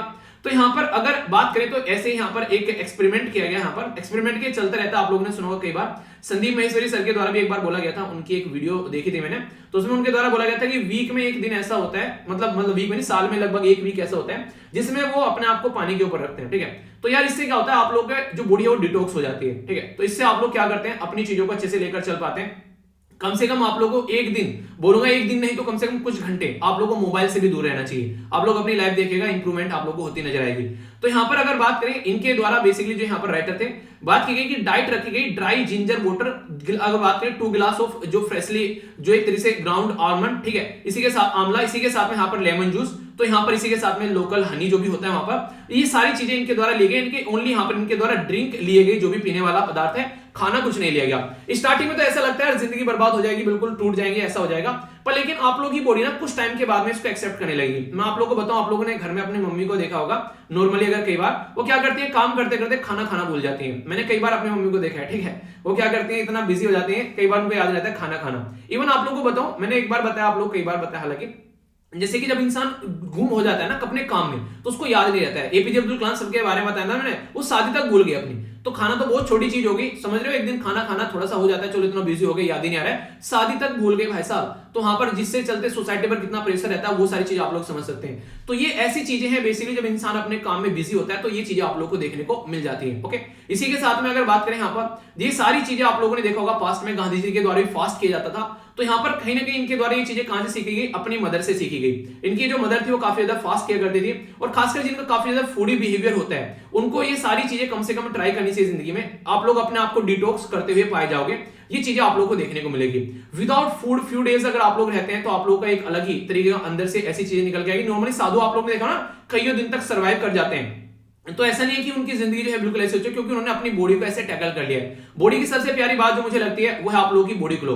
अगर एक बार आप लोगों ने सेट कर ली तो जिंदगी में कोई दिक्कत देखने को नहीं मिलेगी। ऑर्डिनरी सिटीजन जो है वो यहाँ पर अगर हंगर स्ट्राइक पर जाएगा तो कई बार देखने को मिलता है कैसे हो गया, पर लेकिन उसके पीछे उसने कभी ना कभी उसको ट्राई किया होगा और आसानी से फिर वो हो जाता है। तो यहाँ पर इनके द्वारा जब स्टार्ट किया गया, स्टार्टिंग में 7 डे के भूखा रहना है, फिर आगे चलकर यहाँ पर 10 डेज ये भूखा रहे। तो इसके चलते यहाँ पर पानी के ऊपर, तो यहाँ पर इनके द्वारा अपना एक्सपीरियंस शेयर किया गया था। जैसे संडे में मैगजीन वाला नहीं आता है, बेसिकली एक सेक्शन आता है, उसमें कई सारी चीजें मैंने पढ़ी थी, तो उसके सामने आप लोगों के सामने चीजें निकल कर आई। ठीक है, बाकी यहाँ पर अगर बात करें क्लाइमेट चेंज का इंपैक्ट भी यहाँ पर बताया गया था। 2009 में यहाँ पर अच्छा खासा इनको कुछ ना कुछ खाने के लिए मिल जाता था। एक दूसरे, देखिए इंसान ना एक दूसरे को खाना स्टार्ट कर देंगे, अगर खाने का कुछ ना बचे, पता चला एक आइलैंड पर छोड़ दिया, वही यहाँ पर देखने को मिलेगा, अपना ही एक इंसान खा लिया। यहाँ पर देखते हैं फिर आगे चलकर ये खुद भी यहाँ पर निपट गया, जो कि यहाँ पर खाने के लिए जब कुछ नहीं मिला। तो इससे आप लोग समझ सकते हैं कि यहाँ पर कई सारी चीजें बताने की कोशिश की गई। तो यहाँ पर क्लाइमेट चेंज का इंपैक्ट फूड साइकिल के ऊपर क्या पड़ता है वो भी कुछ बातें हैं। ठीक है, तो बेसिक इन्फॉर्मेशन है, मुझे नहीं लगता कि आप लोगों के माइंड में अब कोई कंफ्यूजन इसको लेकर होना चाहिए। तो वीडियो कैसी लगी फीडबैक जरूर दिया करो, जो भी आप लोग होता है। अब आगे बढ़ते हैं नेक्स्ट आर्टिकल की ओर, जो कि काफी इंपोर्टेंट है। यहाँ पर बात करेंगे डिस्ट्रिक्ट्स के बारे में। नई डिस्ट्रिक्ट क्रिएट करने के बारे में बात की जा रही है, कहां के, यहाँ पर आंध्र प्रदेश के अंदर। तो अगर डिस्ट्रिक्ट आप लोग क्रिएट करने हैं तो क्या उसके लिए प्रोसीजर होगा, तो वो समझेंगे। पहले यहाँ पर आंध्र प्रदेश के बारे में बात कर लेते हैं, चल क्या रहा है। आंध्र प्रदेश के अंदर यहाँ पर ये चल रहा है कि यहाँ पर वाईआरएस कांग्रेस पार्टी है और वो 13 नए डिस्ट्रिक्ट बनाने की बात कर रही है। 13 नए डिस्ट्रिक्ट जो यहाँ पर बनाए जाएंगे, ये काफी अलग तरीके से आप लोगों को चीजें देखने को मिलेगी। तो तेलंगाना जो है, पहले यहाँ पर गुड गवर्नेंस के नाम पर उनके द्वारा यहाँ पर काम किए गए थे। अब आंध्र प्रदेश के अंदर भी यहाँ पर कुछ ऐसा ही काम करने की बात की जा रही है, जो कि 2019 में इनके द्वारा जब असेंबली इलेक्शन में जीत कर आए वाईआरएस, जो वाईएस जगनमोहन रेड्डी साहब, तो इनके द्वारा प्रॉमिस किया गया था कि यहाँ पर नए डिस्ट्रिक्ट बनाएंगे। 13 नए डिस्ट्रिक्ट आने के बाद में 26 डिस्ट्रिक्ट हो जाएंगे, और इसी के साथ में यहाँ पर 25 जो असेंबली कॉन्स्टिट्यूएंसी थी वो अब डिस्ट्रिक्ट बन जाएंगे। आप लोगों ने नॉर्मली देखा होगा, मेरा जो डिस्ट्रिक्ट है वो मेरी कॉन्स्टिट्यूएंसी नहीं है जिसमें मैं वोट डालता हूँ, वो दोनों अलग अलग है। नॉर्मली कई सारे लोगों का ऐसा होता है, यहाँ पर कॉन्स्टिट्यूएंसी जो होती है वो पॉपुलेशन के बेस पर आप लोगों की डिसाइड की जाती है, पर लेकिन डिस्ट्रिक्ट का एक अलग पैटर्न रहता है, एडमिनिस्ट्रेशन के बेस पर आप लोगों को देखने को मिलेगा। तो यहाँ पर ये डिफरेंस समझिएगा। ठीक है, अगर बात करें यहाँ पर इनके द्वारा बात की जा रही है, अरुकू जो कॉन्स्टिट्यूएंसी है उसको 2 पार्ट में यहाँ पर डिवाइड किया जा रहा है। ठीक है, तो एक ये काफी बड़ा चेंज है, इसके चलते लोग जो है थोड़ा गुस्सा भी यहाँ पर, और यहाँ पर बेसिकली एक रिफॉर्म के बारे में बात की जा रही है बेसिकली प्रकाशम जो यहाँ पर डिस्ट्रिक्ट है, ठीक है, वो अब लार्जेस्ट डिस्ट्रिक्ट हो जाएगा आंध्र प्रदेश का, और यहाँ पर विशाखापट्टनम जो है वो स्मॉलेस्ट डिस्ट्रिक्ट हो जाएगा। क्या आप लोगों को पता है? ये क्वेश्चन जाकर देखिएगा। चलिए आप लोगों के लिए स्टेट पीसीएस के अंदर या फिर इंटरव्यू के अंदर क्वेश्चन पूछ लिया जाता है आप लोगों से। देखिए आप लोगों को सारी चीजें तैयार कराता रहूंगा अगर आप लोग प्रॉपर वे में लेक्चर सुनेंगे। लेंथी होगा थोड़ा सा लेक्चर पर, लेकिन जैसा लेक्चर होगा सुनकर आप लोग के चक्षु खुल जाएंगे, ठीक है। आप लोग देखिएगा स्टेट के अंदर जाकर सबसे बड़ा डिस्ट्रिक्ट कौन सा है एरिया वाइज, और सबसे छोटा डिस्ट्रिक्ट कौन सा है एरिया वाइज, ये अपने राज्य के अंदर कम से कम आप लोगों को पता होना चाहिए, ठीक है। आगे बात करें तो यहाँ पर नए डिस्ट्रिक्ट जो बनाए जाएंगे, यहाँ पर ये इनके द्वारा पिक्चर में आ जाएंगे कहां पर, उगादी, जो कि एक न्यू ईयर के तौर पर सेलिब्रेट किया था यहाँ पर, जो यहाँ पर तेलुगु, ठीक है। तो 2 अप्रैल को यहाँ पर आप लोगों को देखने को मिलेगा अब की बार। तो ये एक तरीके से फेस्टिवल भी यहाँ पर इंपॉर्टेंट हो गया। कई बार क्या करते हैं, कई सारे फेस्टिवल के नाम दे देते हैं और बोलते हैं मैच करो कि यहाँ पर कहां पर सेलिब्रेट किया गया है। तो तेलुगु जो लोग हैं यहाँ पर, वो बेसिकली यहाँ पर उगादी याद रखेगा, ये इसके कनेक्ट करके देख सकते हैं। अगर बात करें यहाँ पर जो लोगों को टाइम दिया गया है थोड़ा सा कि एक तरीके से आप लोग बताइए सजेशन कि आप लोग क्या सोचते हैं इसके बारे में, तो उनको टाइम दिया गया 30 दिन का नोटिफिकेशन दिया गया कि हाँ अभी तो बताओ कि आप लोग क्या चाहते हो, ठीक है। और गवर्नमेंट जो है वो यहाँ पर एम रखती है कि यहाँ पर एडमिनिस्ट्रेशन कन्वीनियंस के लिए यहाँ पर डिस्ट्रिक्ट बनाए जाए, पर लेकिन दिक्कत यहाँ पर एक ही डिस्ट्रिक्ट बनाते टाइम आप लोग क्या कर रहे हैं भाई साहब, दुनिया भर का खर्चा करना पड़ेगा। आप लोग बोलोगे खर्चा कहाँ हो गया यार, खर्चा बताओ, तो खर्चा बताता हूं आप लोगों को। अगर कल को आप लोग एक नया डिस्ट्रिक्ट बनाना चाहते हैं तो आप लोगों को पूरे डिस्ट्रिक्ट में फिर से आप लोग क्या करना पड़ेगा, एक कलेक्ट्रेट बनाना पड़ेगा, सुप्रिंटेंडेंट और पुलिस का पूरा ऑफिस, यहाँ पर सारे ऑफिशियल पूरा एक एडमिनिस्ट्रेशन जो डिस्ट्रिक्ट के अंदर चलता है वो सारे सिस्टम आप लोगों को यहाँ पर क्रिएट करने पड़ेंगे। एक बहुत बड़ा बर्डन आ जाता है स्टेट के ऊपर, तो इससे आप लोग एक अंडरस्टैंडिंग डेवलप कर सकते हैं। इसी के साथ में यहाँ पर आप लोगों को चेंज देखने को मिलेगा, डिस्ट्रिक्ट हेडक्वार्टर कई जगह यहाँ पर, इसी के साथ में यहाँ पर बहुत सारी दिक्कतें देखने को मिलेगी। तो सजेशन जब लोग देंगे तो यहाँ पर अपना गुस्सा भी दिखाएंगे, तो उसी के चलते स्टेट को देखना है कैसे चीजों को लेकर चलना है, क्योंकि अगर वो नई डिस्ट्रिक्ट यहाँ पर बनाते हैं तो ऑलरेडी जो प्रोजेक्ट यहाँ पर चल रहे हैं, लगभग 13 एयरपोर्ट की बात की जा रही है जो यहाँ पर बनाए जा रहे हैं, ठीक है। इसके चलते यहाँ पर और भी कई सारे मेजर पोर्ट्स भी डेवलप करे जा रहे हैं, एयरपोर्ट पोर्ट्स हो गए, यानी कि एक तरीके से पानी वाले और हवाई वाले दोनों। तो यहाँ पर ऑलरेडी यहाँ पर जो हाईवे है उनको रिपेयर करने की बात की जा रही है जो स्टेट के अंदर, तो कैसे काम लेकर चलोगे, कहां से लाओगे पैसा, अलादीन का चिराग लिए बैठोगे भाई साहब, तो काफी सारी दिक्कतें देखने को मिल सकती हैं। तो हर राज्य के अंदर ये प्रॉब्लम आएगी, तो आंध्र प्रदेश नाम हटा देना यहां से और सोचेगा आप लोगों के राज्य के अंदर ऐसा कुछ हो रहा है तो क्या मतलब है इसका। अगर बात करें यहाँ पर अगर कोई नया डिस्ट्रिक्ट आप लोग क्रिएट करना है या फिर अबोलिश करना है पुराना डिस्ट्रिक्ट, तो उसके चलते स्टेट गवर्नमेंट के हाथ में पावर होती है, यहाँ पर याद रखिएगा इंपॉर्टेंट है, ठीक है। स्टेट गवर्नमेंट काम करती है ना कि सेंट्रल गवर्नमेंट। कैसे कर सकती है, या तो कोई एग्जीक्यूटिव ऑर्डर ला सकती है, यानी कि अपनी असेंबली में पास नहीं करना है, बस एग्जीक्यूटिव ऑर्डर ला दिया, या फिर असेंबली में पास कर लेते हैं। पर लेकिन नॉर्मली क्या होता है, असेंबली में चक्कर लेते हैं पास करने का, फालतू में हा हुल्ला होगा और बातें बनेगी, तो एग्जीक्यूटिव यानी कि गवर्नमेंट अपने आप ही ऑर्डर निकाल देती है और ऑफिशियल गजट में इसको मेंशन कर देती है और डिस्ट्रिक्ट बन गया नया। 2011 का जो सेंसस यानी कि जनगणना थी, हमारी कंट्री में 593 डिस्ट्रिक्ट थे, पर लेकिन फिलहाल टाइम पर अभी बोला जा रहा है लगभग 718 करीब डिस्ट्रिक्ट हैं। ऊपर नीचे हो सकता है थोड़ा सा, अभी प्रेजेंट टाइम पर अभी और ज्यादा अपडेट आप लोगों को जो नया सेंसस आएगा उसके हिसाब से भी आप लोगों को देखने को मिल जाएगी, ठीक है। तो ये सारी चीजें डिस्ट्रिक्ट ऐसी चीजें, अभी कुछ दिनों पहले पंजाब के अंदर बात चल रही थी, आप लोगों को मैंने पढ़ाया भी था, तो ये सारी बातें पैटर्न में चलती रहती हैं, तो कंफ्यूजन आप लोगों के माइंड में इसको लेकर नहीं होना चाहिए, ओके। नेक्स्ट इंपोर्टेंट आर्टिकल आप लोगों को यहां पर देखने को मिलेगा इंडिया और म्यांमार के रिलेशन के बारे में। इंडिया और म्यांमार का रिलेशन आप लोगों को समझाऊंगा काफी डिटेल में, काफी कुछ आप लोगों को जानने को मिलेगा, पर उससे पहले यहां पर अभी म्यांमार के अंदर समझ लेते हैं कि चल क्या रहा है, पड़ोसी देश में हो क्या रहा है, तभी आप लोग अच्छे से समझ पाएंगे। म्यांमार जो है हमारी कंट्री में नॉर्थ ईस्ट के एरिया को टच करता है, अरुणाचल प्रदेश, नागालैंड, मणिपुर और इसी के साथ में मिजोरम, सबसे बड़ा टच करते हैं यहाँ पर अरुणाचल प्रदेश के साथ में। इंपोर्टेंट मुद्दा क्या है, इंपोर्टेंट मुद्दा यहाँ पर यह है कि म्यांमार में यहाँ पर 2 लोग जो है वो गवर्नमेंट चला रहे थे मिलजुल कर। एक तो यहाँ पर इनके जो आर्मी के लीडर थे ये चला रहे थे, ठीक है, और दूसरी साइड में यहाँ पर जो ये लीडर थी काफी लंबे समय तक जेल में रहकर आई, तो इनके बाद में यहाँ पर काम स्टार्ट किया गया। तो लगभग यहाँ पर आप लोग देखते हैं 2010 में रिलीज किया गया, हाउस अरेस्ट इनको रखा गया था, 15 ईयर यहाँ पर डिटेंशन में रखा गया था गवर्नमेंट के द्वारा। उसके बाद में यहाँ पर ये निकल के आई, ठीक है। इसके बाद में यहाँ पर इनके द्वारा लीडरशिप का रोल लिया गया as a councillor of state. यहाँ पर ये NDL जो इसकी यहाँ पर NLD, तो इसकी यहाँ पर ये लीडर बनकर आई और इनके द्वारा इलेक्शन वगैरह लड़े गए। हालांकि जो इलेक्शन थे यहाँ पर ये पहली बार फर्स्ट डेमोक्रेटिक इलेक्शन देश के अंदर देखने को मिले 2015 में। तो यहाँ पर जो ये सेकंड जो लैंडस्लाइड विक्ट्रीज की 2020 में देखने को मिली, 5 साल तो जैसे तैसे काट लिए, पर लेकिन जैसे ही 2020 में आए तो 1 फरवरी यहाँ पर 2021 में देश के अंदर मिलिट्री coup हुआ और उसमें मिलिट्री जो है वो पावर में आ गई। तो जैसे ही मिलिट्री पावर में आ गई तो ये जो सारे लीडर थे इनको उठाकर जेल में डाल दिया गया और यहाँ पर कंडीशन ये देखने को मिली कि आज की डेट में मिलिट्री वहां पर रूल कर रही है, तो इसके चलते यहाँ पर दिक्कतें देखने को मिल रही है। आज की डेट में भी यहाँ पर कंडीशन ये है कि मिलिट्री रूल कर रही है और सारी पावर जो है वो मिलिट्री के हाथ में, सारे जो बैंक वगैरह है वो क्लोज, इसी के साथ में जो आर्मी है वो अपने हिसाब से काम कर रही है, किसी की इंडिपेंडेंस नहीं है, लोगों पर गोलियां चलाई जा रही है, तो बहुत सारे ऐसे इश्यूज देखने को मिल रहे हैं। ये एग्जैक्ट लोकेशन है सितवे, इसके बारे में याद रखेगा, क्वेश्चन भी आप लोगों से बन सकता है। तो यहाँ पर इसी के बारे में मैं आप लोगों से बात करूंगा, आर्टिकल के बारे में कई सारी बातें आप लोगों को जानने को मिलेगी। इंपॉर्टेंट क्यों है हमारे लिए, क्योंकि हमारी कंट्री के फॉरेन मिनिस्टर जो है श्रृंगला साहब, वो अभी यहाँ पर विजिट पर गए थे, जिसके चलते यहाँ पर ये न्यूज में आ गया। तो यहाँ पर इसी के बारे में बात करेंगे। आज की डेट में यहाँ पर सारी पावर जो है वो मिलिट्री के हाथ में है, तो तब से लेके अब तक मिलिट्री यहाँ पर रूल कर रही है। अभी बात करें तो इंडिया और म्यांमार की विजिट के बारे में, तो हमारी कंट्री के जो फॉरेन सेक्रेटरी है हर्षवर्धन श्रृंगला साहब, उनके द्वारा विजिट किया गया। तो बोला गया कि 10 लाख के करीब हम लोग डोज प्रोवाइड कराएंगे और लगभग 10,000 टन जो चावल और गेहूं म्यांमार को प्रोवाइड कराएंगे। म्यांमार के अंदर खस्ता हालत हो रही है, उसको एक तरीके से लोगों को कुछ सपोर्ट यहां पर देखने को मिलेगी। पहली इंपॉर्टेंट बात तो ये देखने को मिली। दूसरी यहां पर एक तरीके से ये भी बोला गया कि डेमोक्रेटिकली इलेक्टेड जो गवर्नमेंट है उसको सपोर्ट करना चाहिए, तो रिटर्न टू डेमोक्रेसी की बात की जा रही है कि डेमोक्रेसी पर वापस आना चाहिए। तो ये भी बातें की गई और इसी के साथ में यहाँ पर जो सपोर्ट प्रोवाइड कराने की कोशिश की गई। एक इंपॉर्टेंट पॉइंट आप लोगों को याद रखेगा, जो आप लोग आंसर राइटिंग में यूज कर सकते हैं। अभी यहाँ पर आसियान की मीटिंग हुई थी, उन्होंने भी कुछ सॉल्यूशन सुझाए थे। यहाँ पर वो जो सॉल्यूशन इनके द्वारा सुझाए गए वो यहाँ पर 5 पॉइंट फॉर्मूला इनके द्वारा बोला गया। तो 5 पॉइंट फॉर्मूले में पहला बोला गया कि एक तरीके से इमीडिएट जो है यहाँ पर वो इलेक्शन बंद होना चाहिए म्यांमार के अंदर में, ऑल पार्टी यहाँ पर मीटिंग होनी चाहिए, तो उसके ऊपर बोला गया। इसी के साथ में डायलॉग होना चाहिए ऑल पार्टीज का, ठीक है, ताकि पीसफुल सॉल्यूशन निकाल सके जो भी दिक्कतें यहाँ पर चल रही है। स्पेशल इन्वॉय आसियान का वो यहाँ पर फैसिलिटेट करे मीडिएशन, इनके मिलकर बातें करेंगे तो यहाँ पर ताकि सॉल्यूशन निकाला जा सके। आसियान जो है प्रोवाइड करेगा असिस्टेंस ताकि यहाँ पर सारी चीजें ढंग से चल सके। उसी के साथ में स्पेशल इन्वॉय डेलीगेशन जो है वो विजिट करेंगे म्यांमार, ताकि ऑल पार्टी मीटिंग जो है वो उसको कन्विंस कराया जा सके कि हाँ आओ मिलकर बातें करें। पर लेकिन यहाँ पर कुछ ऐसा रिसेंटली अभी देखने को मिला नहीं। म्यांमार के अंदर सारी जो मनमानी चल रही है वो अभी इनके आर्मी लीडर की चल रही है, और आसियान जो कंट्री है वो ज्यादा यहाँ पर कुछ कर नहीं पा रही है। आसियान के बारे में यहां से आप लोगों के लिए इंपॉर्टेंट क्वेश्चन बन सकता है। आसियान जो है बेसिकली इसको एस्टेब्लिश किया गया था 8 अगस्त 1967 में, और बैंकॉक के अंदर इसका ढक्कन खोला गया, यानी कि इसको बनाया गया। आसियान इसको इसलिए बैंकॉक डिक्लेरेशन के नाम से भी हम लोग जानते हैं। स्टार्टिंग में 5 कंट्री थे, यानी कि 5 पांडवों के द्वारा मिलकर बनाया गया, इंडोनेशिया, मलेशिया, फिलीपींस, सिंगापुर और थाईलैंड। आगे चलकर इसमें ब्रुनई ऐड हो गया 1984 में, वियतनाम ऐड हो गया 1995 में, लाओस और म्यांमार ऐड हो गया 1997 में, और कंबोडिया 1999 में। तो इंपॉर्टेंट मुद्दा क्वेश्चन डायरेक्ट बन जाएगा कि लाओस के साथ में म्यांमार ने ऐड किया।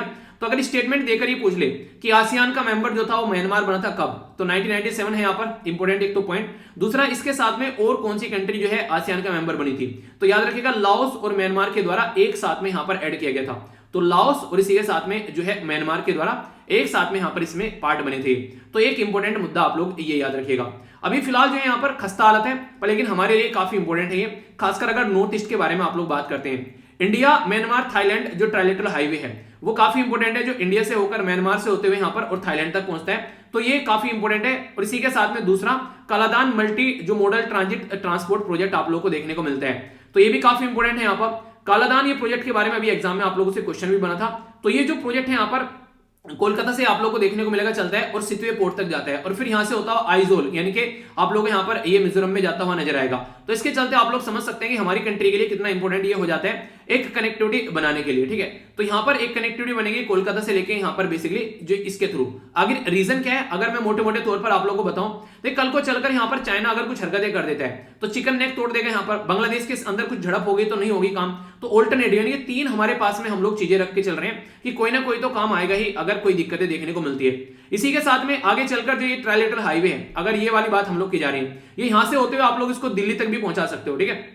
यानी कहने का मतलब ये है उसको हम लोग कनेक्ट करके दिल्ली तक भी पहुंचा सकते हैं, वो भी एक तरीका चल रहा है। और ये कहीं ना कहीं ये चाइना को टैकल करने का भी एक तरीका है, क्योंकि इकोनॉमिक कॉरिडोर चाइना यहां पर बना रहा है। ये कुनमिंग से लेकर यहां पर ये सितवे, ये इसी के पास में हम लोग बना रहे हैं, और यहां पर इसी के साथ में ये पर्टिकुलर जो एरिया है, ये रखाइन वाला स्टेट आप लोगों को देखने को मिलेगा, जहां से रोहिंग्या कम्युनिटी को मार के भगाया गया। तो वो वाली कनेक्टिविटी यहां पर ये चाइना भी आज के डेट में लेकर चल रहा है। तो चाइना इसको चाइना म्यांमार इकोनॉमिक कॉरिडोर का नाम दे रहा है। तो इसलिए चाइना का जो दबदबा है वो भी यहां पर कम हो पाएगा अगर इंडिया जो है जाकर यहां पर अपनी चीजों को आगे लेकर चलता है। तो एक ये भी काफी इंपॉर्टेंट मुद्दा यहां पर आप लोगों को देखने को मिलेगा, जिसके बारे में हम लोग बात करते हैं। इसी के साथ में अगर बात करें रखाइन जो स्टेट डेवलपमेंट प्रोग्राम के बारे में और बॉर्डर एरिया डेवलपमेंट प्रोग्राम के बारे में, तो ये भी आप लोग यहां पर याद रख सकते हैं, जो कि इंपॉर्टेंट मुद्दा है, ठीक है। तो ये आप लोगों को देखने को मिलेगा, ये जो एरिया डेवलपमेंट प्रोग्राम है जिसके चलते यहां पर ये चीजें देखने को मिलती हैं। पीस और सिक्योरिटी काफी ज्यादा जरूरी है। अगर रोहिंग्या कम्युनिटी अभी बहुत सारे हमारे देश में आ गए अलग अलग एरिया में, तो कैसे उनको यहाँ पर संभालना है। तो बहुत सारे हमारे देश में आ रहे हैं मिजोरम मणिपुर के अंदर में, नॉर्थ ईस्ट में, तो कैसे यहाँ पर चीजों को लेकर चल रहे हैं, तो दिक्कतें देखने को मिलेगी, तो वो भी हम लोग को सोल्यूशन निकालने की कोशिश की जाती है। तो कहने का मतलब है कि इतनी सारी रोहिंग्या कम्युनिटी आ रही है यहाँ पर, आप लोग देखते हैं बहुत बुरी कंडीशन यहाँ पर देखने को मिलती है, तो उसको कैसे लेकर चल रहे हैं, तो ये भी काफी इंपोर्टेंट है। बाकी अगर इंडिया और म्यांमार की टाई के बारे में बात करें तो ट्रीटी ऑफ फ्रेंडशिप साइन की गई थी 1951 में, और आगे चलकर यहाँ पर फिर 1987 में प्राइम मिनिस्टर राजीव गांधी जी के द्वारा यहाँ पर विजिट भी किया गया था। तो काफी अच्छे रिलेशन है हमारे कल्चर को हिस्टोरिकल और रिलीजियस के पॉइंट ऑफ व्यू से भी अच्छे रिलेशन है इंडिया और म्यांमार के अंदर। इसी के साथ में अगर बात करें हमारे लिए काफी इंपोर्टेंट भी है हमारी एक्ट ईस्ट पॉलिसी को लेकर, इधर कनेक्टिविटी को लेकर, और लगभग यहाँ पर 725 दोनों कंट्री मैरीटाइम बाउंड्री भी एक दूसरे के साथ में टच करती है। तो एक्ट ईस्ट पॉलिसी है हमारी आज के डेट में, उसके चलते म्यांमार हमारे लिए काफी इंपोर्टेंट जो है पड़ोसी देश बन जाता है। चाइना के कंपटीशन के बारे में भी आप लोगों से बात की है। इसी के चलते सागर यानी कि security and growth for all in this region, तो ये हम लोग बेसिकली यहाँ पर आज के डेट में म्यांमार के साथ मिलकर काम करते हैं, तो इसके चलते काफी ज्यादा चीजें अच्छी रहती हैं। चाइना जो है यहाँ पर मैंने अभी बताया आप लोगों को, यहाँ पर क्यूरपू पोर्ट वहां पर डेवलप कर रहे हैं, वही मैप पे मैंने दिखाया, तो उसका ऑल्टरनेटिव आप लोग बोल सकते हैं ये यहाँ पर हम लोग डेवलप कर रहे हैं सितवे पोर्ट। जैसे हम लोग ग्वादर पोर्ट के ऑल्टरनेटिव चाबार पोर्ट डेवलप कर रहे हैं ईरान वाले साइड में, ऐसे ही चाइना को यहाँ पर हम लोग भी कहीं ना कहीं टैकल करने की कोशिश कर रहे हैं, क्योंकि चाइना स्ट्रिंग ऑफ पर्ल के थ्रू पूरे देश को घेरने की कोशिश कर रहे हैं। इसके चलते हम लोग सोल्यूशन निकाल रहे हैं, काफी क्रिटिकल है हमारे लिए, क्योंकि लेफ्ट विंग एक्सट्रीमिज्म आप लोगों को देखने को मिलते हैं। Uri the surgical strike movie आप लोगों ने देखी होगी, उस टाइम पर क्या हुआ था, उस टाइम पर स्टार्टिंग में ही दिखाया गया कि म्यांमार के अंदर जाकर हम लोगों ने सर्जिकल स्ट्राइक की, कहीं ना कहीं अपनी कंट्री में जो इंसर्जेंसी है उसको कम करने के लिए। तो म्यांमार की आर्मी ने हमारा सपोर्ट प्रोवाइड करा, इसलिए हम लोग कुछ नहीं म्यांमार को बोलते हैं, क्योंकि वो हमारे टाइम पर हमारे साथ में खड़ा हुआ मिलता है। अगर कुछ बोलेंगे तो दिक्कतें देखने को मिलेगी। इकोनॉमिक कोऑपरेशन के बारे में बात करें तो कई सारी हमारी कंपनी काम करती है, मेड इन इंडिया जो डिफेंस इंडस्ट्री है उसके ऊपर भी काम कर रहे हैं, तो इसी के साथ में कई सारे एरिया में हम लोग म्यांमार के साथ में मिलकर काम कर रहे हैं। एक और इंपॉर्टेंट मुद्दा यहाँ पर देखने को मिलेगा, ये भी आप लोग याद रखते हैं, ईरान जो है यहाँ पर, इसी के साथ में अफगानिस्तान और पाकिस्तान, तो यहाँ पर आप लोगों को अफीम देखने को मिलती है काफी लार्ज स्केल में। ऐसे ही आप लोगों को यहाँ पर बर्मा, थाईलैंड और लाओस और वियतनाम, ठीक है, तो यहाँ पर बर्मा यानी कि म्यांमार में भी देखने को मिलती है। तो अगर कल को रिलेशन अच्छे नहीं रहेंगे तो हमारी कंट्री में जो दवाइयां हैं, खासकर ये जो नशे के पदार्थ हैं, उनकी क्वांटिटी बढ़ती नजर आएगी, तो हमारे देश को बहुत ज्यादा नुकसान देखने को मिल सकता है। तो ये भी जरूरी है कि इसके ऊपर हम लोग ध्यान रखें। तो ये पूरा आर्टिकल मैंने इसलिए आप लोगों को डिटेल में बताया ताकि कोई भी कंफ्यूजन आप लोगों के माइंड में न रहे। अगर क्वेश्चन भी बन जाए, हर तरीके से मैंने आप लोगों को यहाँ पर समझा दिया, ठीक है, कि म्यांमार के अंदर चल क्या रहा था, वो सारी बातें बता दी। अच्छा, इनको नोबेल प्राइज कब मिला था ये आप लोगों को पता है? चलिए एक बार जाके सर्च कीजिएगा और फिर मुझे बताना, मेरा भी रिवीजन हो जाएगा। बाकी ये 5 पॉइंट आप लोग याद रख ले, ये इसके बारे में लिखने के लिए आ जाए तो याद रखना। और ये प्रोजेक्ट जो है, ये सारे प्रोजेक्ट आप लोगों से डायरेक्ट क्वेश्चन की फॉर्म में पूछे जा चुके हैं। तो ये कुछ मोटे मोटे पॉइंट थे जो डिटेल में मैंने आप लोगों को बता दिए, और ये वाला एरिया भी आप लोग हल्का सा याद रख सकते हैं, ठीक है। तो ये था टोटल इसके बारे में इंफॉर्मेशन। आई होप कि आप लोगों के माइंड में कंप्लीट क्लैरिटी आ गई होगी।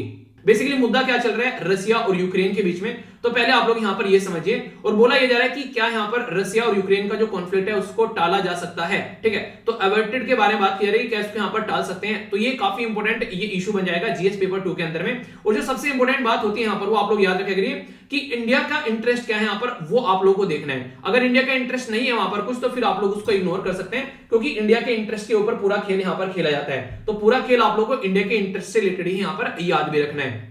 ये आर्टिकल मैं आप लोगों से ऐसे डिस्कस करूंगा जैसे क्वेश्चन नहीं चलता है, पहले क्वेश्चन आप लोगों के सामने आ रहे हैं यहाँ पर, अच्छा ये क्या है, इसके बारे में बात करेंगे कि क्या पुतिन साहब जो है वो किस तरीके से यहाँ पर चीजों को लेकर चल रहे हैं, ठीक है। इसके बाद में फिर आप लोगों को आगे एक और क्वेश्चन इसी तरीके से देखने को मिलेगा, जैसे कि यहाँ पर बात की जा रही है कि यूएसए का इसके ऊपर क्या रेस्पॉन्स है, फिर आप लोगों को देखने को मिलेगा कि पुतिन का क्या ओपिनियन है यहाँ पर इन सारे मुद्दों को लेकर। फिर यहाँ पर अगर बात करेंगे इंडिया की क्या पोजीशन है इसके बारे में लेकर, और इसके साथ में क्या वॉर यहाँ पर हो सकती है, फिर उसको टाला जा सकता है। तो पूरा आर्टिकल इस तरीके से चलने वाला है, ठीक है। तो समझेंगे एक एक बातें, माइंड में क्लैरिटी रहेगी तो ज्यादा अच्छे से आप लोग चीजों को अंडरस्टैंड कर पाएंगे। अभी बात कर लेते हैं सबसे पहले स्टार्टिंग में कि why does President Putin consider NATO admitting more member as a threat, यानी कि पुतिन जो है उनको ऐसा क्यों लगता है कि अगर नेटो के और ज्यादा मेंबर बढ़ेंगे तो उनके लिए थ्रेट क्रिएट हो जाएगी। तो इसको समझने के लिए आप लोगों में थोड़ा सा हिस्ट्री में लेना चाहूंगा। यहाँ पर 1991 में आप लोगों ने सुना होगा कि यूएसएसआर का विघटन हुआ, और यूएसएसआर का विघटन होने के बाद में 15 नए मेंबर बन गए।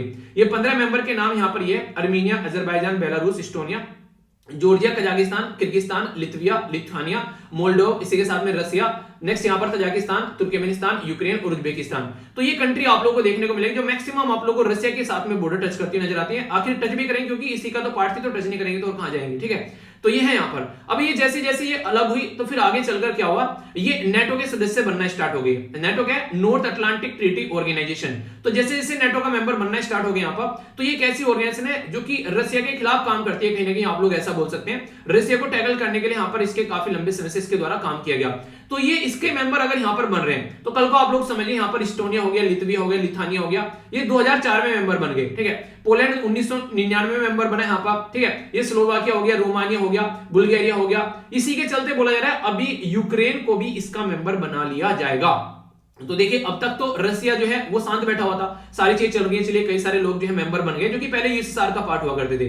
अब यहाँ पर रसिया को ये लग रहा है कि अगर कल को चलकर यूक्रेन भी इसका मेंबर बन जाता है तो रसिया के बेसिकली उन्होंने कहते हैं कि छाती पर आकर बैठ गए यहाँ पर नेटो, और इसके चलते यहाँ पर जब सर पे आकर बैठ गए तो फिर रसिया को सिक्योरिटी थ्रेट यहाँ पर होने लगे। उन्होंने बोला यार तुम तो बिल्कुल ही बगल में आकर बैठ गए यहाँ पर। तो कल को चलकर यहाँ पर जैसे आप लोग को पता है कि रसिया के द्वारा क्रीमिया को हथियाया गया, यहाँ पर 2014 में रेफरेंडम कराया गया। रेफरेंडम एक तरीका आप लोग इलेक्शन टाइप में कुछ बोल सकते हैं इस तरीके से कि जनता से पूछ लिया डायरेक्ट वोटिंग मांग के कि बताओ क्या चाहते हो आप लोग, यूक्रेन के साथ में रहना चाहते हो या फिर रशिया के साथ में। तो मैक्सिमम लोग कौन थे यहाँ पर, बेसिकली रशिया मूल के लोग थे, क्योंकि अब तक रशिया का ही पार्ट था ना ये, तो उन्होंने वोट डाल दिया रशिया के फेवर में। और सबसे सीधी सीधी बात यहाँ पर ये, हर एक इंसान जो है वो ताकतवर इंसान के साथ में रहना चाहता है, ठीक है। अगर उसको लग रहा है मौका कि कमजोर इंसान को छोड़ना है तो नॉर्मली आप लोगों ने देखा होगा, तो रिलेशनशिप में भी आप लोग देख लो, अगर आज की डेट में कोई पर्टिकुलर जैसे लड़का है, ठीक है, उसको कोई ऐसी लड़की मिल रही है जो आईएएस ऑफिसर है, ठीक है, और एक साइड में एक ऐसी लड़की मिल रही है जो कि एक नॉर्मल लड़की है, ठीक है, घर गृहस्थी के काम देख रही है, तो वो आईएएस ऑफिसर से लड़की शादी करेगा तुरंत भागकर, ठीक है यार ये लड़की मिल जाए, ठीक है। सेम कंडीशन आप लोगों को लड़की की देखने को मिलेगी। एक साइड में उसको एक ऐसा इंसान मिल रहा है कि वो इंसान जो है आज के डेट में नॉर्मल कुछ कर नहीं रहा जाता है, ठीक है, और एक इंसान ऐसा है कि अच्छा खासा अपनी लाइफ को सेट कर चुका है, तो वो यहाँ पर आप लोगों को देखने को मिलेगी कि हाँ इस लड़के को बेसिकली जिंदगी में सही पार्टनर बनाने लायक है यहाँ पर, ये तो अभी बेलापंथी में घूम रहा है। तो इसलिए आप लोगों को देखने को मिलता है यहाँ पर कि ताकतवर इंसान के साथ में चाहे लड़का हो चाहे लड़की है वो रहना पसंद करता है। ये ह्यूमन टेंडेंसी है। अगर आज के डेट में आप लोग बात करें, बहुत कम लोग ऐसे होते हैं जो कि एक तरीके से नेचर को देखकर बातें करते हैं कि हाँ ये इंसान सही है, अभी कुछ नहीं हुआ आगे कर लेगा कुछ ना कुछ, ऐसी कोई बात नहीं है। बहुत रेयर आप लोग को ऐसे इंसान देखने को मिलेंगे, ठीक है। तो वो एक अलग फंडा रहता है, पर लेकिन रियलिटी में ये है कि मैक्सिमम लोग आप लोग को ताकतवर इंसान की साइड में खड़े हुए नजर आएंगे। तो ऐसे यहाँ पर ये रशिया के साथ में जाकर खड़ा हो गया, और यूक्रेन को भी बेसिकली आप लोग बोल सकते हैं कि अमेरिका ने यहाँ पर उंगली लगाई, ठीक है, कि आजा नेटो में मिल जा, ठीक है। तो यहाँ पर पहले से बोला गया था जबकि नेटो में किसी को आगे आकर नहीं मिलाया जाएगा, पर लेकिन अमेरिका ने वेस्टर्न वर्ल्ड ने उंगली लगाने स्टार्ट कर दी। तो एक्चुअल में तो यहाँ पर हरकतें की हुई वेस्टर्न वर्ल्ड की है यहाँ पर, वरना सारी चीजें शांति में चल रही थी। तो उसके अगर ऐसी हरकतें नहीं करते तो यहाँ तक ये अंजाम नहीं पहुंचता। तो इसके चलते रशिया ने क्या किया, बेसिकली इसको हथियार लिया। क्रीमिया बहुत इंपॉर्टेंट है रशिया के लिए। रीजन क्या है, क्योंकि ब्लैक सी जो है ये एक ऐसा सी है जो कि रशिया के लिए खासकर एक ऐसा पोर्ट प्रोवाइड कराता है जो कि यहाँ पर सर्दियों में भी जमता नहीं है, वरना नॉर्मली रशिया के मैक्सिमम पोर्ट जो है बंदरगाह जो है वो आप लोगों को जमे हुए मिलेंगे यहाँ पर, जहां पे जहां जाना मुश्किल हो जाता है। पर लेकिन अगर ये यहाँ पर चलता है तो रशिया जो है पूरे वर्ल्ड के साथ में अपने आप को कनेक्ट कर पाता है, चाहे मेडिटेरेनियन सी से होते हुए इंडिया की साइड में जाना है, चाहे इसको यहाँ पर दूसरी साइड में निकलना है, तो रशिया के पास में ऑप्शन बच जाते हैं। यानी कि रशिया का अगर यहाँ पर रास्ता खुल जाता है तो मेडिटेरेनियन सी से होते हुए अटलांटिक ओशन में एंट्री कर ली, इधर से होते हुए यहाँ पर इंडियन ओशन के अंदर आ गया, तो यहाँ पर हर तरीके से रशिया जो है दुनिया के साथ में अपना व्यापार करने में सक्सेस हो पाता है। पर लेकिन अगर यहाँ पर कल को चलकर नेटो आकर बैठ गया तो नेटो का मतलब यह कि किसी ने भी नेटो के एक मेंबर को हाथ लगाया तो फिर नेटो का जो लोग हैं वो क्या करेंगे, सारे एक साथ में इकट्ठे आएंगे, मधुमक्खी की तरह उसके ऊपर कूद पड़ेंगे और फिर यहाँ पर जो कि उसको बेसिकली ले डूबेंगे। तो लगभग 30 के करीब जो मेंबर है नेटो के, ये सारे के सारे उसके ऊपर चढ़ जाएंगे। लेटेस्ट अभी नेटो में कौन मेंबर ऐड हुआ है ये आप लोग को बताना है। तो इसी के चलते व्लादिमीर पुतिन साहब जो हैं उनके द्वारा कई सारी बातें यहाँ पर बोली गई। उनके द्वारा यहाँ पर ये बोला गया कि यहाँ पर आज की डेट में डीएक्सिलेशन किया जा सकता है, पर लेकिन कंडीशन थोड़ा देखनी पड़ेगी। रशिया ने अभी यहाँ पर लगभग 1 लाख के कैसे करीब इनके जो फोर्स हैं वो यूक्रेन के बॉर्डर के आसपास ले जाकर रख दिए, ठीक है। रशिया कहता है कि जो नेटो है नॉर्थ अटलांटिक ट्रीटी ऑर्गेनाइजेशन है, ठीक है, तो उनको थोड़ा डिस्टेंस बनाकर रखना पड़ेगा क्योंकि वो उसके इंटरेस्ट को यहाँ पर बेसिकली नुकसान पहुंचाने की कोशिश कर रहे हैं। तो इसके चलते उसके द्वारा ये हरकतें देखी है, जबकि रिटर्न में यहाँ पर दिया तो उसके चलते भी यहाँ पर सोल्यूशन नहीं निकल के आ रहा है ऐसी चीजें निकल कर आ रही है, ठीक है। तो क्राइसिस जो यहाँ पर बढ़ रहा है ये काफी ज्यादा खतरनाक है, और यूएसए, नेटो, यूरोपियन यूनियन सारे के सारे यहाँ पर कनेक्टेड है यहाँ पर, तो उसके चलते एक बैलेंस बनाने की बात यहाँ पर की जा रही है। तो अभी जो मुद्दा है यहाँ पर ये आप लोग देखते हैं दुनिया भर की फोर्सेज आप लोग यहाँ पर यूक्रेन के आसपास में देखने को मिल जाएगी हर तरीके से। यहाँ पर भी देखने को मिल जाएगी जो कि क्रीमिया वाला रीजन हो गया, उधर बेलारूस जो है वो यहाँ पर इसका पार्टनर है ही है, बेसिकली किसका, रशिया का। आप लोग को पता है यहाँ पर बेलारूस के अंदर आज की डेट में रशिया का लंगोटिया जा रहा है, ठीक है। तो ये यहाँ पर चारों तरफ से यूक्रेन को घेर चुके हैं अगर देखा जाए तो। यहाँ पर उन्हें पुलिस वाले आगे बोलते हैं कि चारों तरफ से घेर लिया, अपने हथियार डाल दो। तो किसी भी टाइम यहाँ पर ये यूक्रेन को ऐसा बोल सकते हैं। तो अगर चीजें नहीं सुधरी तो फिर दिक्कतें यहाँ पर देखने को मिल सकती है। तो कहने का मतलब यहाँ पर ये कि वेस्टर्न वर्ल्ड जो है उसको अगर कुछ भी उसने हरकत देगी तो ये एक नया विश्व युद्ध का तीसरा दौर यहाँ पर आप लोगों को देखने को मिल सकता है, क्योंकि यहाँ पर ऐसे उन्होंने बोला कि इसको हम लोग अपना नेटो का मेंबर बनाएंगे तो दिक्कतें निकलकर यहाँ पर आने वाली है। पुतिन साहब ने बोला कि नेटो को कि रोल बैक करो, जो 1990s में आप लोगों ने एग्रीमेंट किया था कि इससे आगे नहीं बढ़ेंगे, तो भाई साहब वहीं पर जाओ। आप लोग क्यों आगे बढ़कर आ रहे हो? आप लोगों ने तो बोला था आप लोग यहां से आगे नहीं बढ़ोगे, और आप लोगों ने तो ये भी बोला था कि आप लोग किसी को नेटो का नया मेंबर नहीं बनाओगे, पर आप लोगों ने सारी हदें पार कर दी। तो ये सही नहीं है। इंटरमीडिएटरी जो रेंज मिसाइल है वो भी यहाँ पर बैन की गई, वो भी डिप्लॉय की जा रही है कई जगह। तो जो मॉस्को है यानी कि जो रसिया है वो नेटो से बोल रहा है कि आप लोग यहाँ पर एक तरीके से इन चीजों को सुधारना चाहते हैं तो आप लोगों को बेसिकली देखना पड़ेगा जो कोऑपरेशन आप लोगों ने किया था, ठीक है, तो उस कोऑपरेशन को लेकर चलिए, तभी चीजें चलेंगी यहाँ पर आगे, वरना नहीं चलने वाली है। तो इनके द्वारा पूछा गया कि कर्ब करो जो मिलिट्री आप लोगों की चल रही है यूक्रेन को, जो आप लोगों ने मिलिट्री सर्विस प्रोवाइड करा रखी है उसको साइड में करो, क्योंकि किसी इंसान को उकसाना सही नहीं है और फालतू में फिर और रोल यहाँ पर निकलता हुआ नजर आएगा। यानी कि मिस्टर पुतिन साहब जो है वो चाहते हैं कि नेटो जो है फ्यूचर में अपना जो एक्सपेंड चल रहा है उनका किसी को भी अपना मेंबर बना लेते हैं, खासकर रसिया के जो लोग हैं, खासकर रसिया की जो फॉर्मर कंट्री है यूएसआर की, उनको अपना मेंबर बनाना बंद करे, और यूक्रेन तो बिल्कुल नहीं। तो ये बातें यहाँ पर बेसिकली पुतिन साहब चाहते हैं। पुतिन साहब का भी अपनी जगह सही है कि भाई साहब जब तुमको बोल दिया ऐसा नहीं करना है फिर क्यों कर रहे हो? तुमने बोला भी था कि नेटो को बढ़ाएंगे नहीं, पर लेकिन आप लोग ये मानने को तैयारी नहीं, तो बदतमीजी के पराकाष्ठा पार कर रहे हो यार तुम लोग। तो वो बातें यहाँ पर इनके द्वारा बोलेगी। अब यूएसए का रेस्पॉन्स क्या है यहाँ पर? यूएसए एक ऐसा देश है जो दुनिया में सबसे बड़ी हरामी कंट्री आप लोग बोल सकते हो, ठीक है, कहने के लिए बोल सकते हो आज के डेट में जो भी है कि हाँ एक डेवलप कंट्री बन गया, पर इससे ज्यादा हरामी, इससे ज्यादा सेल्फिश कंट्री आप लोग कोई नहीं देखने को मिलेगा। दूसरी कंट्री को बर्बाद कर देगा अपने मुद्दे को साधने के लिए। इनको कैपिटलिस्ट बोलते हैं। कैपिटलिस्ट मतलब व्यापारवादी, एक तरीके से वो लोग जो कि अपने प्रॉफिट के लिए सामने वाले की जान भी ले लेते हैं। और अफगानिस्तान के अंदर दुनिया मर रही है कोई मतलब नहीं है इनको, म्यांमार के अंदर दुनिया मर रही है कोई मतलब नहीं है, जहां पर इनका मतलब होता है वहां पर जाकर घुसते हैं हमेशा, ठीक है।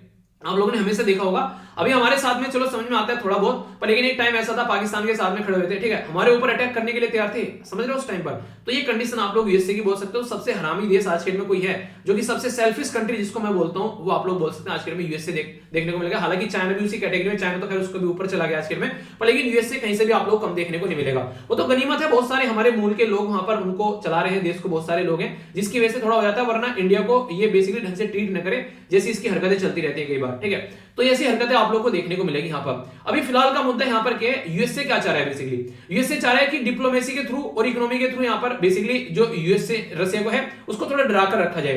तो यूएसए ने अभी बोला यहाँ पर नेटो के जो ओपन डोर है यहाँ पर उसको बोला कि एक तरीके से नेटो के ओपन डोर कर रखें, जिसको आना है भाई साहब भंडारा आए और खाकर चला जाए। तो जब ऐसी हरकतें आप लोग करोगे तो क्या होगा, सामने वाले तो गुस्से में आएंगे ना।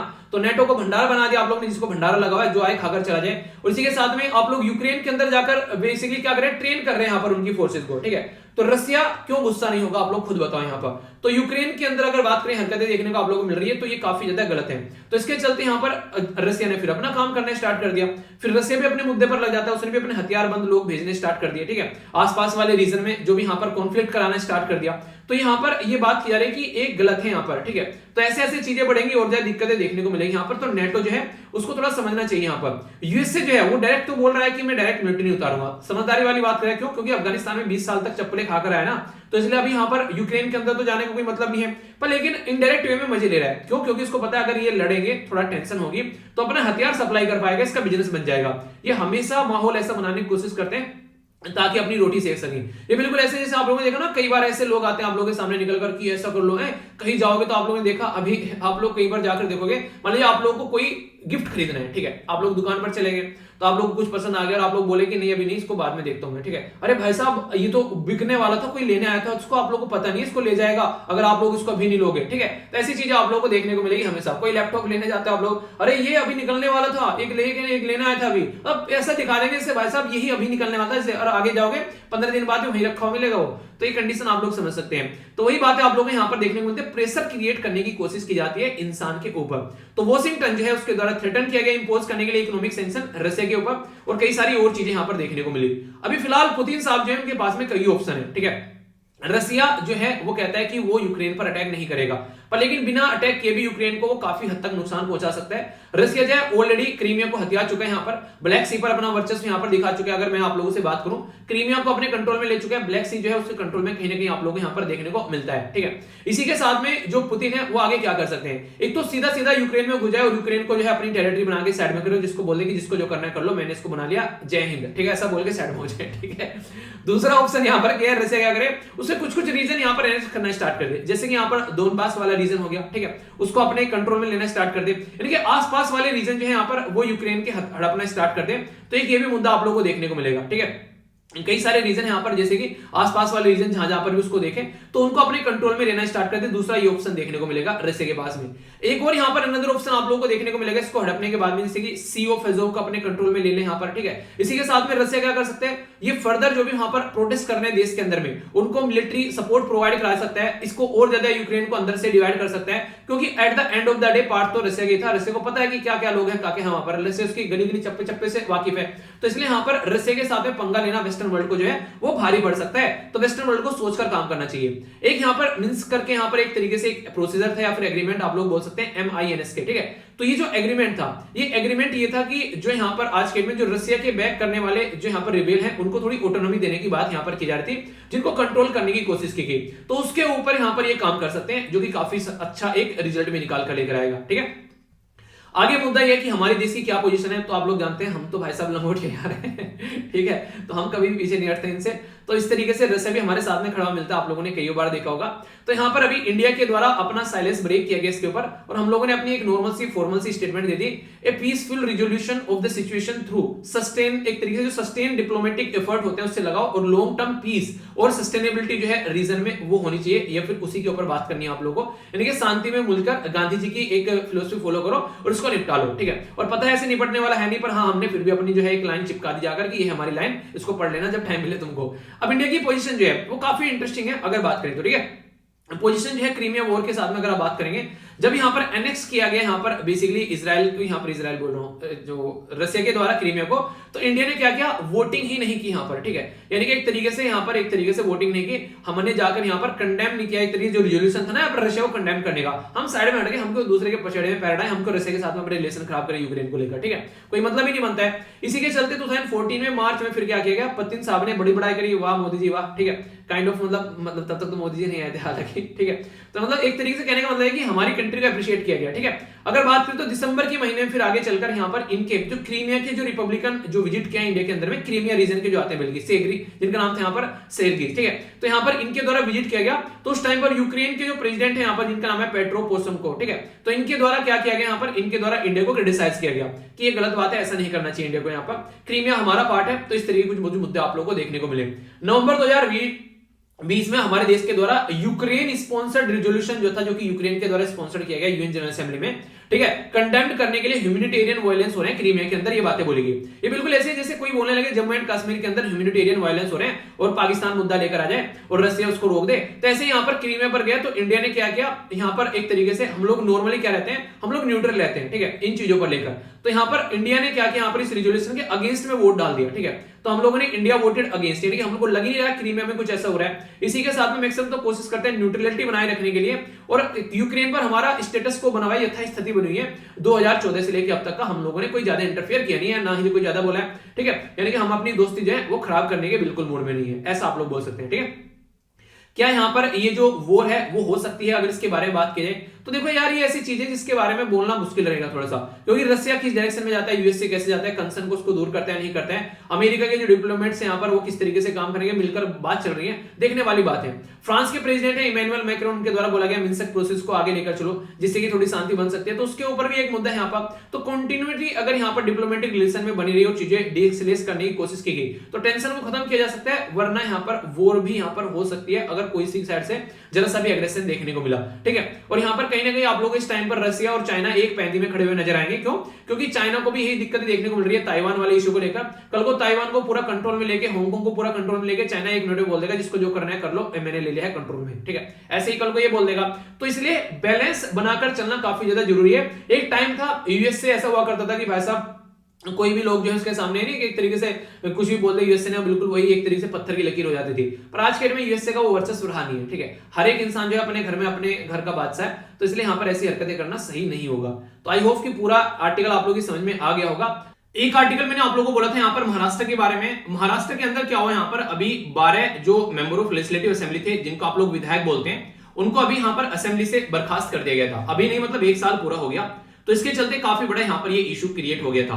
तो महाराष्ट्र के अंदर यहाँ पर ये काम किया गया विधायक के साथ में। याद रखिएगा मेंबर ऑफ पार्लियामेंट जो होते हैं उनको आप लोग सांसद बोलते हैं, और मेंबर ऑफ लेजिस्लेटिव असेंबली को आप लोग विधायक बोलते हैं, जो कि स्टेट में देखने को मिलते हैं। ठीक है, तो अगर बात करें इनके बारे में, उनको डिस्क्वालीफाई किया गया था, पर लेकिन यहाँ पर वो कोर्ट में पहुंच गए। जब कोर्ट में पहुंच गए, यहाँ पर ये ओबीसी के लिए प्रोटेस्ट कर रहे थे, इसलिए इनको डिस्क्वालीफाई किया गया। ओबीसी का डेटा के बारे में बात चल रही थी।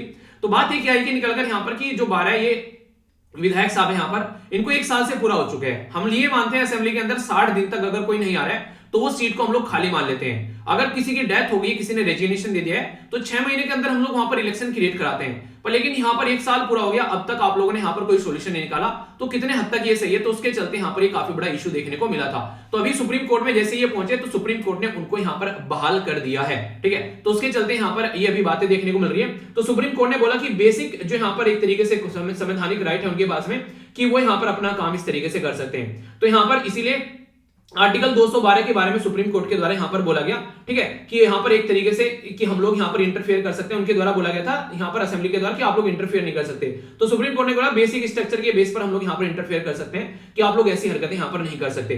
तो उसकी वजह से यहां पर ये सामने निकल कर आया। ठीक है, तो बेसिक इंफॉर्मेशन है छोटी सी, वैसे इसके ऊपर पूरे में नोट्स आप लोगों को प्रोवाइड करा चुका हूं, पीडीएफ आप लोग जाकर डाउनलोड करेंगे तो मिल जाएंगे, और फिर से प्रोवाइड करा दूंगा, टेंशन मत लेना, बस थोड़ा सा आप लोग रिवीजन करते रहो चीजों का। ठीक है, न्यूज एनालिस्ट पर आगे बढ़ते हैं, पर लेकिन कई सारे न्यूज एनालिस्ट के आर्टिकल जाने अनजाने में ऑलरेडी मैं कवर कर चुका हूं। अगर बातें करेंगे अभी आगे, जैसे कि अभी आप लोगों को यहाँ पर जो मुद्दा देखने को मिलेगा, कई सारे ऐसी बातें हैं जो आप लोगों को पता चल चुकी हैं। ठीक है, ऑलरेडी आप लोगों ने यहाँ पर बात की, हम लोगों ने पेगासस के वायरस के बारे में कल मैंने डिटेल में डिस्कस किया था यहाँ पर, और बजट सेशन में भी यहाँ पर इसका इंपैक्ट देखने को मिल सकता है। ठीक है, तो कल का लेक्चर जिस किसी ने नहीं देखा, स्टार्टिंग का देख लीजिएगा, मैंने डिटेल में डिस्कस किया है। फिर से यहाँ पर अगर डिस्कस करूंगा तो 1.5 घंटे से ऊपर की वीडियो चली जाएगी, कोई मतलब बनता नहीं है। फिर एडिटोरियल आएगा, फिर से बता दूंगा, मैंने नोट्स भी प्रोवाइड करा रखे हैं, तो पीडीएफ में देख लेना। स्टार्टिंग में कल का स्टार्टिंग का लेक्चर खोलेगा, आप लोगों को 5-7 मिनट में पूरा टॉपिक क्लियर हो जाएगा। ठीक है, तो टेंशन मत लेना। तो 2 के 2 आर्टिकल यहाँ पर उसी से रिलेटेड आप लोगों को यहाँ पर दे रखे हैं। ठीक है, जम्मू एंड कश्मीर के अंदर यहाँ पर हमारी जो मिलिट्री है उनके द्वारा भी 5 जो यहाँ पर मिलिटेंट्स हैं उनकी डेथ की गई, ये काफी अच्छी बात है। और यहाँ पर जो एक पर्टिकुलर जो जैसे मोहम्मद का कमांडर था जिसका नाम था जाहिद वाहनी, ठीक है, तो वो भी यहाँ पर मौत के घाट उतार दिया गया। तो कहीं ना कहीं एक सिक्योरिटी एजेंसी जो है हमारा काफी शानदार काम करती है, तभी हम लोग चैन की सांस ले पाते हैं। तो उसी के बारे में यहाँ पर ये कुछ बातें हैं। ईपीएफओ के द्वारा बोला जा रहा है कि ऑडिटर बैठाया जाएगा ताकि ट्रेस किया जा सके फंड मैनेजर को, क्योंकि कई सारे घपले हो जाते हैं और फिर हम लोग को पता चलता है कि क्या क्या मुद्दा निकल कर आया। तो यहाँ पर आप लोगों ने देखा होगा एपीएफसी के एग्जाम की कई सारे बच्चे वेट कर रहे हैं नोटिफिकेशन की, तो यहाँ पर अभी आने वाले टाइम में बताया जा रहा है उसका नोटिफिकेशन आएगा, तैयारी आप लोग करते रहिए, टेंशन नहीं लिया करते। जब भी पेपर आएगा आप लोग के सामने होगा, आप लोग ये मत सोचे कब आएगा, अपने काम पर फोकस कीजिए। तो यहाँ पर बात की जा रही है किसके बारे में, एम्प्लॉयमेंट प्रोविडेंट फंड जो है ईपीएफओ के बारे में बात की जा रही है। तो एम्प्लॉयमेंट प्रोविडेंट फंड ऑर्गेनाइजेशन इसको बोलते हैं। ठीक है, तो इसके एपीएफसी का इनका असिस्टेंट प्रोविडेंट फंड कमिश्नर की पोस्ट आप लोगों के सामने वो होगी। ठीक है, पंजाब के अंदर 2 सीट पर यहां पर इलेक्शन लड़ेंगे, जैसे मोदी जी 2014 में 2 सीट पर इलेक्शन लड़कर आए थे, ताकि अगर एक सीट पर कोई दिक्कत हो जाए तो दूसरी सीट कम से कम बनी रहे। ठीक है, बाकी बात की जा रही है रैंसम के बारे में, यानी कि कभी किसी बच्चे को किडनैप कर लिया, तो ऐसे केसेस यहां पर 2014 में बहुत ज्यादा हुआ करते थे, लगभग 38 केस। 2020 में ये घट गए थे 11 केस, तो 2021 में फिर से बढ़ गए 15 केस। अगर किसी को पकड़ लिया, 7 साल के बच्चे को पकड़ा गया और 1 करोड़ रुपए मांगे गए बाप से। ठीक है, तो ऐसा आप लोग समझ सकते हैं। तो ये कैसे रैंसम के केस जो है भी घट रहे हैं यहाँ पर, कहीं ना कहीं बहुत ज्यादा प्लानिंग करनी पड़ती है यहाँ पर। तो पुलिस के द्वारा रिपोर्ट प्रस्तुत की गई है, जिसे बताया गया कि प्रॉपर वे में चीजों को हैंडल करना पड़ता है, तब जाकर सिचुएशन कंट्रोल होती है। ठीक है, आगे बात करें, यहाँ पर बात की जा रही है टिकैत साहब के द्वारा, जो कि यहाँ पर राकेश टिकैत जिनके द्वारा फार्मर प्रोटेस्ट को लीड किया गया, कि धोखा दिया गया यहाँ पर गवर्नमेंट के द्वारा, कि एमएसपी के बारे में बोला गया था कुछ काम करेंगे पर लेकिन नहीं कर रहे हैं। इसलिए 31 जो तारीख है, यानी कि आज का जो दिन है यहाँ पर ये, यानी कि एक तरीके से यहाँ पर धोखा दिवस यानी कि बैट्रायल डे के रूप में सेलिब्रेट करेंगे, ये बातें बोली गई।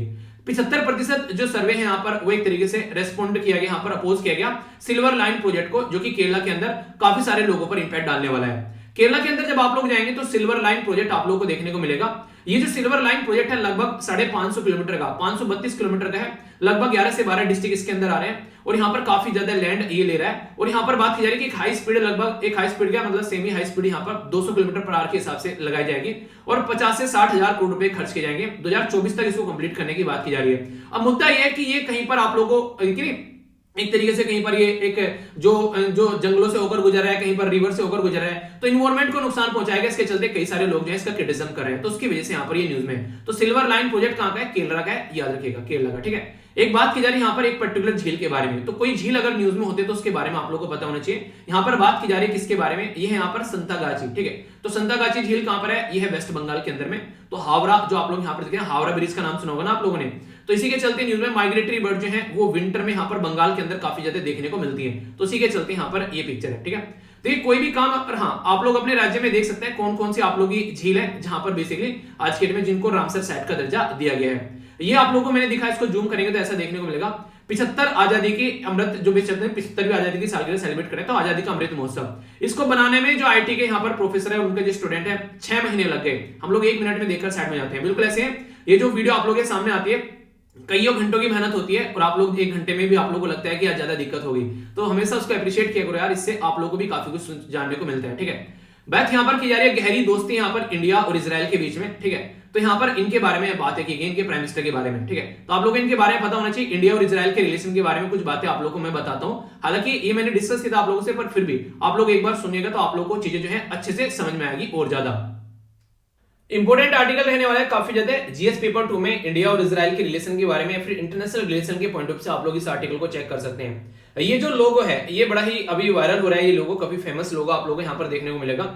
इसमें बेसिकली इजराइल का लोगो और हमारी कंट्री का जो लोगो आप लोगों को देखने को मिलेगा, और दोनों को मिलाकर 30 ईयर दिखाने की कोशिश की जा रही है कि इंडिया और इजराइल के जो रिलेशन है वो 30 साल कंप्लीट कर चुके हैं। तो ये काफी इंपोर्टेंट यहाँ पर चीजों को दिखाने की कोशिश की जा रही है। अगर आप लोग सबसे पहले इजराइल को देखना चाहेंगे इंडिया के कंपेयर में, तो आप लोग और अच्छे समझ पाएंगे। तो यहाँ पर होगी अपनी एक क्यूट सी प्यारी सी कंट्री, ये होगी अपनी कंट्री, और यहाँ से अगर आप लोग आएंगे तो यहाँ पर आप लोग को इजराइल देखने को मिलेगा मेडिटेरेनियन सी के साइड में। अब यहाँ पर थोड़ा सा जूम कर अगर आप लोग इसको देखोगे तो यह है इजराइल, द इजराइल, ठीक है, द ग्रेट इजराइल, यानी कि ये किससे दबते नहीं है, और दबते भी यहाँ पर रीजन भी है ना दबने का, क्योंकि पीछे जो है यूएस से खड़ा रहता है हमेशा, और अपने आप भी काफी ज्यादा प्रोडक्टिव कंट्री आप लोगों को देखने को मिलेगी।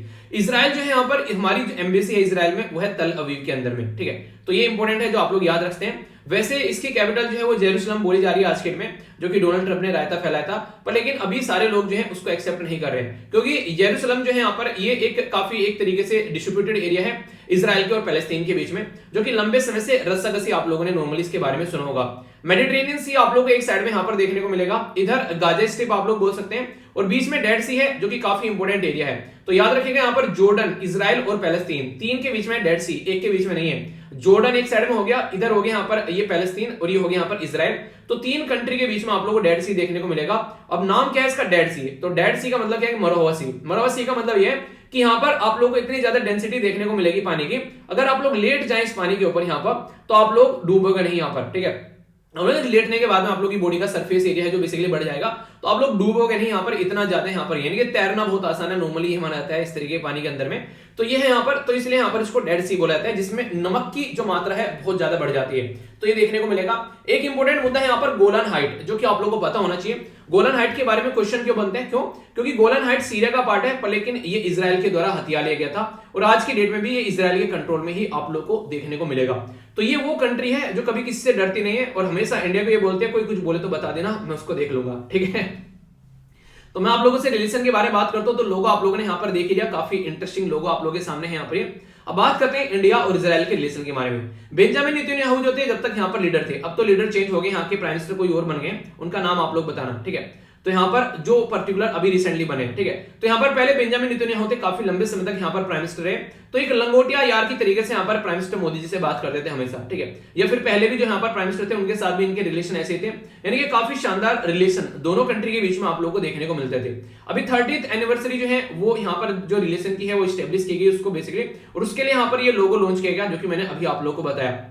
जो लोगो है उसमें आप लोगों को जो स्टार है यहाँ पर वो एक अलग तरीके से, यहाँ पर जो स्टार दिखा रहा है वो इजराइल का स्टार है, और यहाँ पर जो अशोक चक्र दिखा रहा है हमारा, यानी कि दोनों का एक रिलेशन यहाँ पर दिखा रहा है सिंबल का, और उसके चलते दोनों कंट्री जो है वो अपने आप को अपनी 30th एनिवर्सरी सेलिब्रेट कर रहे हैं अपने जो रिलेशन की एक दूसरे के साथ में। अब यहाँ पर अगर अबाउट द डिप्लोमेटिक जो टाइज के बारे में आप लोग बात करें, तो इजराइल एक ऐसा देश है जो कि काफी लंबे समय तक लोगों के द्वारा रिकॉग्नाइज ही नहीं किया गया कि हाँ ऐसा कोई देश है। ठीक है, हालांकि आगे चलकर फिर यहाँ पर चीजें लोगों ने एक्सेप्ट करने स्टार्ट कर दी। बहुत सारी कंट्री ऐसी हैं आज के डेट में, पाकिस्तान हो गया, ठीक है, सऊदी अरेबिया हो गया, ये कई सारी कंट्री है इजराइल को मानती नहीं है। ठीक है, क्योंकि यहाँ पर माना यह गया था कि इजराइल जो है यहाँ पर वो एक ऐसे तरीके से आकर बसाया गया कि यहाँ पर जो मुस्लिम जो डोमिनेटेड एरिया था उनको वहां से हटाकर यहाँ पर ज्यूज कम्युनिटी को बसाया गया। तो यहाँ पर इसलिए कई बार आप लोगों को चीजें देखने को मिल जाती है। अभी मुद्दा क्या है, मुद्दा भी यहाँ पर यह है कि 1950 में हम लोगों ने ऑफिशियली इजराइल को रिकॉग्नाइज कर दिया, पर लेकिन जो हमारे डिप्लोमेटिक फुल टाइज यहाँ पर हुए वो है 1992 में आकर, यानी कि 1992 में आकर। इससे पहले हम लोग बिल्कुल ऐसे थे जैसे आप लोगों ने नॉर्मली देखा होगा, एक लड़का और लड़की आपस में मिलते हैं, पर लेकिन ये रहता है कि किसी को पता ना रहे, ठीक है। उनकी लव स्टोरी चलती रहती है बैकग्राउंड में, घर वालों को किसी को नहीं पता होता है, ना तो लड़के वाले को और ना लड़की वालों को। तो कुछ इसी तरीके से हमारे एक दूसरे के साथ में संबंध हुआ करते थे, लोगों को नहीं पता था पर लेकिन संबंध अच्छे थे, खुश मिजाज हमारी जिंदगी चल रही थी। पर लेकिन फिर आगे चला, चीजें आगे बढ़ी, तो फिर ऐसा लगता है कि यार बहुत दिन हो गए, अब लोगों को बता देना चाहिए कि हाँ वैसा वैसा कुछ चल रहा है और हम लोग अपने रिलेशनशिप को आगे बढ़ाने वाले हैं। तो ऐसा ही कुछ आप लोगों को इंडिया और इजराइल के बीच में मुद्दा देखने को मिला। इकोनॉमिक और कमर्शियल रिलेशन के बारे में जब आप लोग यहां पर बात करोगे तो काफी इंपॉर्टेंट चीज आप लोगों को यहां पर देखने को मिलेगी कि 1992 में जब यहां पर रिलेशन स्टार्ट किए तो उस टाइम पर ओनली 200 मिलियन का व्यापार था दोनों कंट्री के बीच में, पर लेकिन आज की डेट में 4.14 बिलियन का व्यापार हो गया है। तो ये व्यापार इतना ज्यादा बढ़ गया आज की डेट में और ये काफी इंपॉर्टेंट है दोनों कंट्री के बीच में, और ये एक तरीके से हमारी कंट्री के काफी ज्यादा फेवर में है। एक ट्रेड बैलेंस के बारे में जब आप लोग बात करते हैं तो वो इंडिया के फेवर में देखने को मिलेगा। इसका मतलब क्या बोल दिया मैंने, आप लोग समझिए इसको। ऐसे आप लोग समझ सकते हैं कि हम लोग ज्यादातर चीजें जो है वो एक्सपोर्ट कर रहे हैं यहाँ पर इजराइल को और कम चीजें हम लोग इंपोर्ट कर रहे हैं। तो इसका मतलब यहाँ पर ये है खरीदारी हमारी कम है और बेचने वाला सामान ज्यादा है। तो इसका मतलब क्या हो गया, हम लोग जो है फायदे में, ठीक है। तो इस तरीके से आप लोग चीजों को समझ सकते हैं। अगर बात करें यहाँ पर अप्रैल 2020 से लेकर फरवरी 2021 के बीच में जो बैलेंस ट्रेड रहा दोनों कंट्री के बीच में, तो इंडिया के फेवर में रहा और डायमंड में लगभग 50% बायलैटरल ट्रेड हुआ दोनों कंट्री में। तो डायमंड का व्यापार जो है दोनों कंट्री में काफी बड़ा एरिया आप लोगों को देखने को मिलेगा। अगर बात करें इजराइल के और इंडिया के रिलेशन के बीच में कौन से नंबर पर हम लोग आते हैं, तो इंडिया जो है इजराइल का वो 3rd लार्जेस्ट पार्टनर है एशिया के अंदर में, और 7th ग्लोबल यानी कि ग्लोबल लेवल पर 7वें नंबर पर सबसे ज्यादा अच्छा व्यापार हम लोग इजराइल के साथ में करते हैं। और अगर बात करें इजराइल के साथ में तो अभी हम लोगों ने फ्री ट्रेड एग्रीमेंट के ऊपर भी हमारी जो है अभी कंक्लूडिंग वार्ता चल रही है। जल्दी हम लोग एक दूसरे के साथ में फ्री ट्रेड एग्रीमेंट करते हुए नजर आएंगे। फ्री ट्रेड एग्रीमेंट का मतलब क्या होगा, इजराइल से हमारे देश में आकर कोई सामान बेचेगा या हमारे देश से इजराइल में जाकर कोई सामान बेचेगा, तो दोनों कंट्री जो है वो एक दूसरे को यहाँ पर एक सपोर्ट प्रोवाइड कराएंगे ताकि कोई भी गलत चीजें देखने को नहीं मिले दोनों कंट्री के बीच में। तो इस तरीके से आप लोग समझ सकते हैं कि फ्री ट्रेड एग्रीमेंट का सीधा सीधा पर्पज ये होता है कि दोनों कंट्री का व्यापार जो है वो और ज्यादा बढ़े, लोगों को ज्यादा से ज्यादा जॉब मिले और दोनों कंट्री के बीच में एक बैलेंस बना रहे। ऐसा नहीं कि एक कंट्री को फायदा हो रहा है और दूसरी को नुकसान हो रहा है, तो वो वाले चीज से भी यहाँ पर थोड़ी सी डिस्टेंस आप लोगों को देखने को मिलेगी। तो एक अच्छा माहौल बनाने की कोशिश यहाँ पर की जाती है, ऐसा आप लोग समझ सकते हैं, ठीक है। तो ये काफी इंपोर्टेंट मुद्दा है जो कि आप लोग समझिएगा। फ्री ट्रेड या फिर ट्रेड डेफिसिट के बारे में आप लोगों ने कई बार सुना होगा, तो इन सब चीजों के छोटे छोटे टर्म्स से पता होनी चाहिए। इजराइल जो है हमारे लिए काफी ज्यादा प्यारा और एक इंपोर्टेंट कंट्री मुझे लगता है जब बात करते हैं डिफेंस के मामले में। क्यों? क्योंकि जब हमारी कंट्री में 2008 में मुंबई में अटैक हुआ, उसी के साथ में कहीं पर भी बालाकोट स्ट्राइक वगैरह और ये सब चीजें यहाँ पर जब हमारी कंट्री के ऊपर अटैक किया गया पाकिस्तान के द्वारा, तो उस टाइम पर भी इजराइल जो है धड़ल्ले से हमारे सामने आकर खड़ा होता है, बोलता है बता क्या करना है, ठीक है। उन्हें एक दोस्त जो होता है बोलता है कि बता क्या करना है, उसने तेरे हाथ कैसे लगा दे, तू बता तो सही एक मिनट, वो वाली बातें हैं। तो इंडिया जो है वो लार्जेस्ट बायर है यहाँ पर मिलिट्री इक्विपमेंट का। इजराइल से बहुत सारे तरीके के हम लोग मिलिट्री इक्विपमेंट खरीदते हैं आज के डेट में, अगर आप लोग बात करोगे, ठीक है। तो इसलिए इजराइल जो हमको कुछ भी देने से नहीं डरता है। जो भी उसको मांगते हैं कि तू मांग सही भैया, क्या चाहिए तुझे, दिल चाहिए ना, हम तुझे जान देंगे, तुम बोलते सही एक बात। तो हमने काफी सारी चीजें यहाँ पर इनसे खरीद रखी है, चाहे आप लोग बात कर लीजिए यहाँ पर मिसाइल के बारे में, रडार के बारे में, चाहे बॉम्ब के बारे में, कई सारे इंस्ट्रूमेंट के बारे में, ठीक है। तो ये सारी चीजें हम लोगों ने इनसे खरीद रखी है। आज के डेट में हम लोग बात करें तो एयरबोर्न वार्निंग जो कंट्रोल सिस्टम होता है, ठीक है, इसी के साथ में ड्रोन हम लोगों ने इनसे खरीद रखे हैं। ब्राक एंटी टैंक मिसाइल आप लोगों को देखने को मिलेगी। कई सारी ऐसी आप लोगों को यहाँ पर एक तरीके से चीजें आप लोगों को देखने को मिल जाएगी।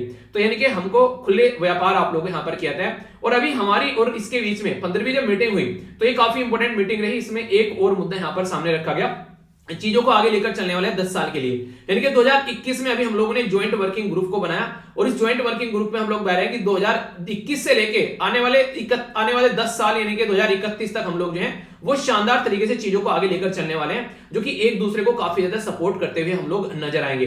तो ये बातें आप लोगों को यहाँ पर देखने को मिलेगी, ठीक है। तो ये काफी इंपॉर्टेंट है। बाकी अगर बात करें यहाँ पर कोऑपरेशन इन द एग्रीकल्चर में यहाँ पर छोटा देश है पर लेकिन काफी ज्यादा प्रोडक्टिव है एग्रीकल्चर के मामले में भी।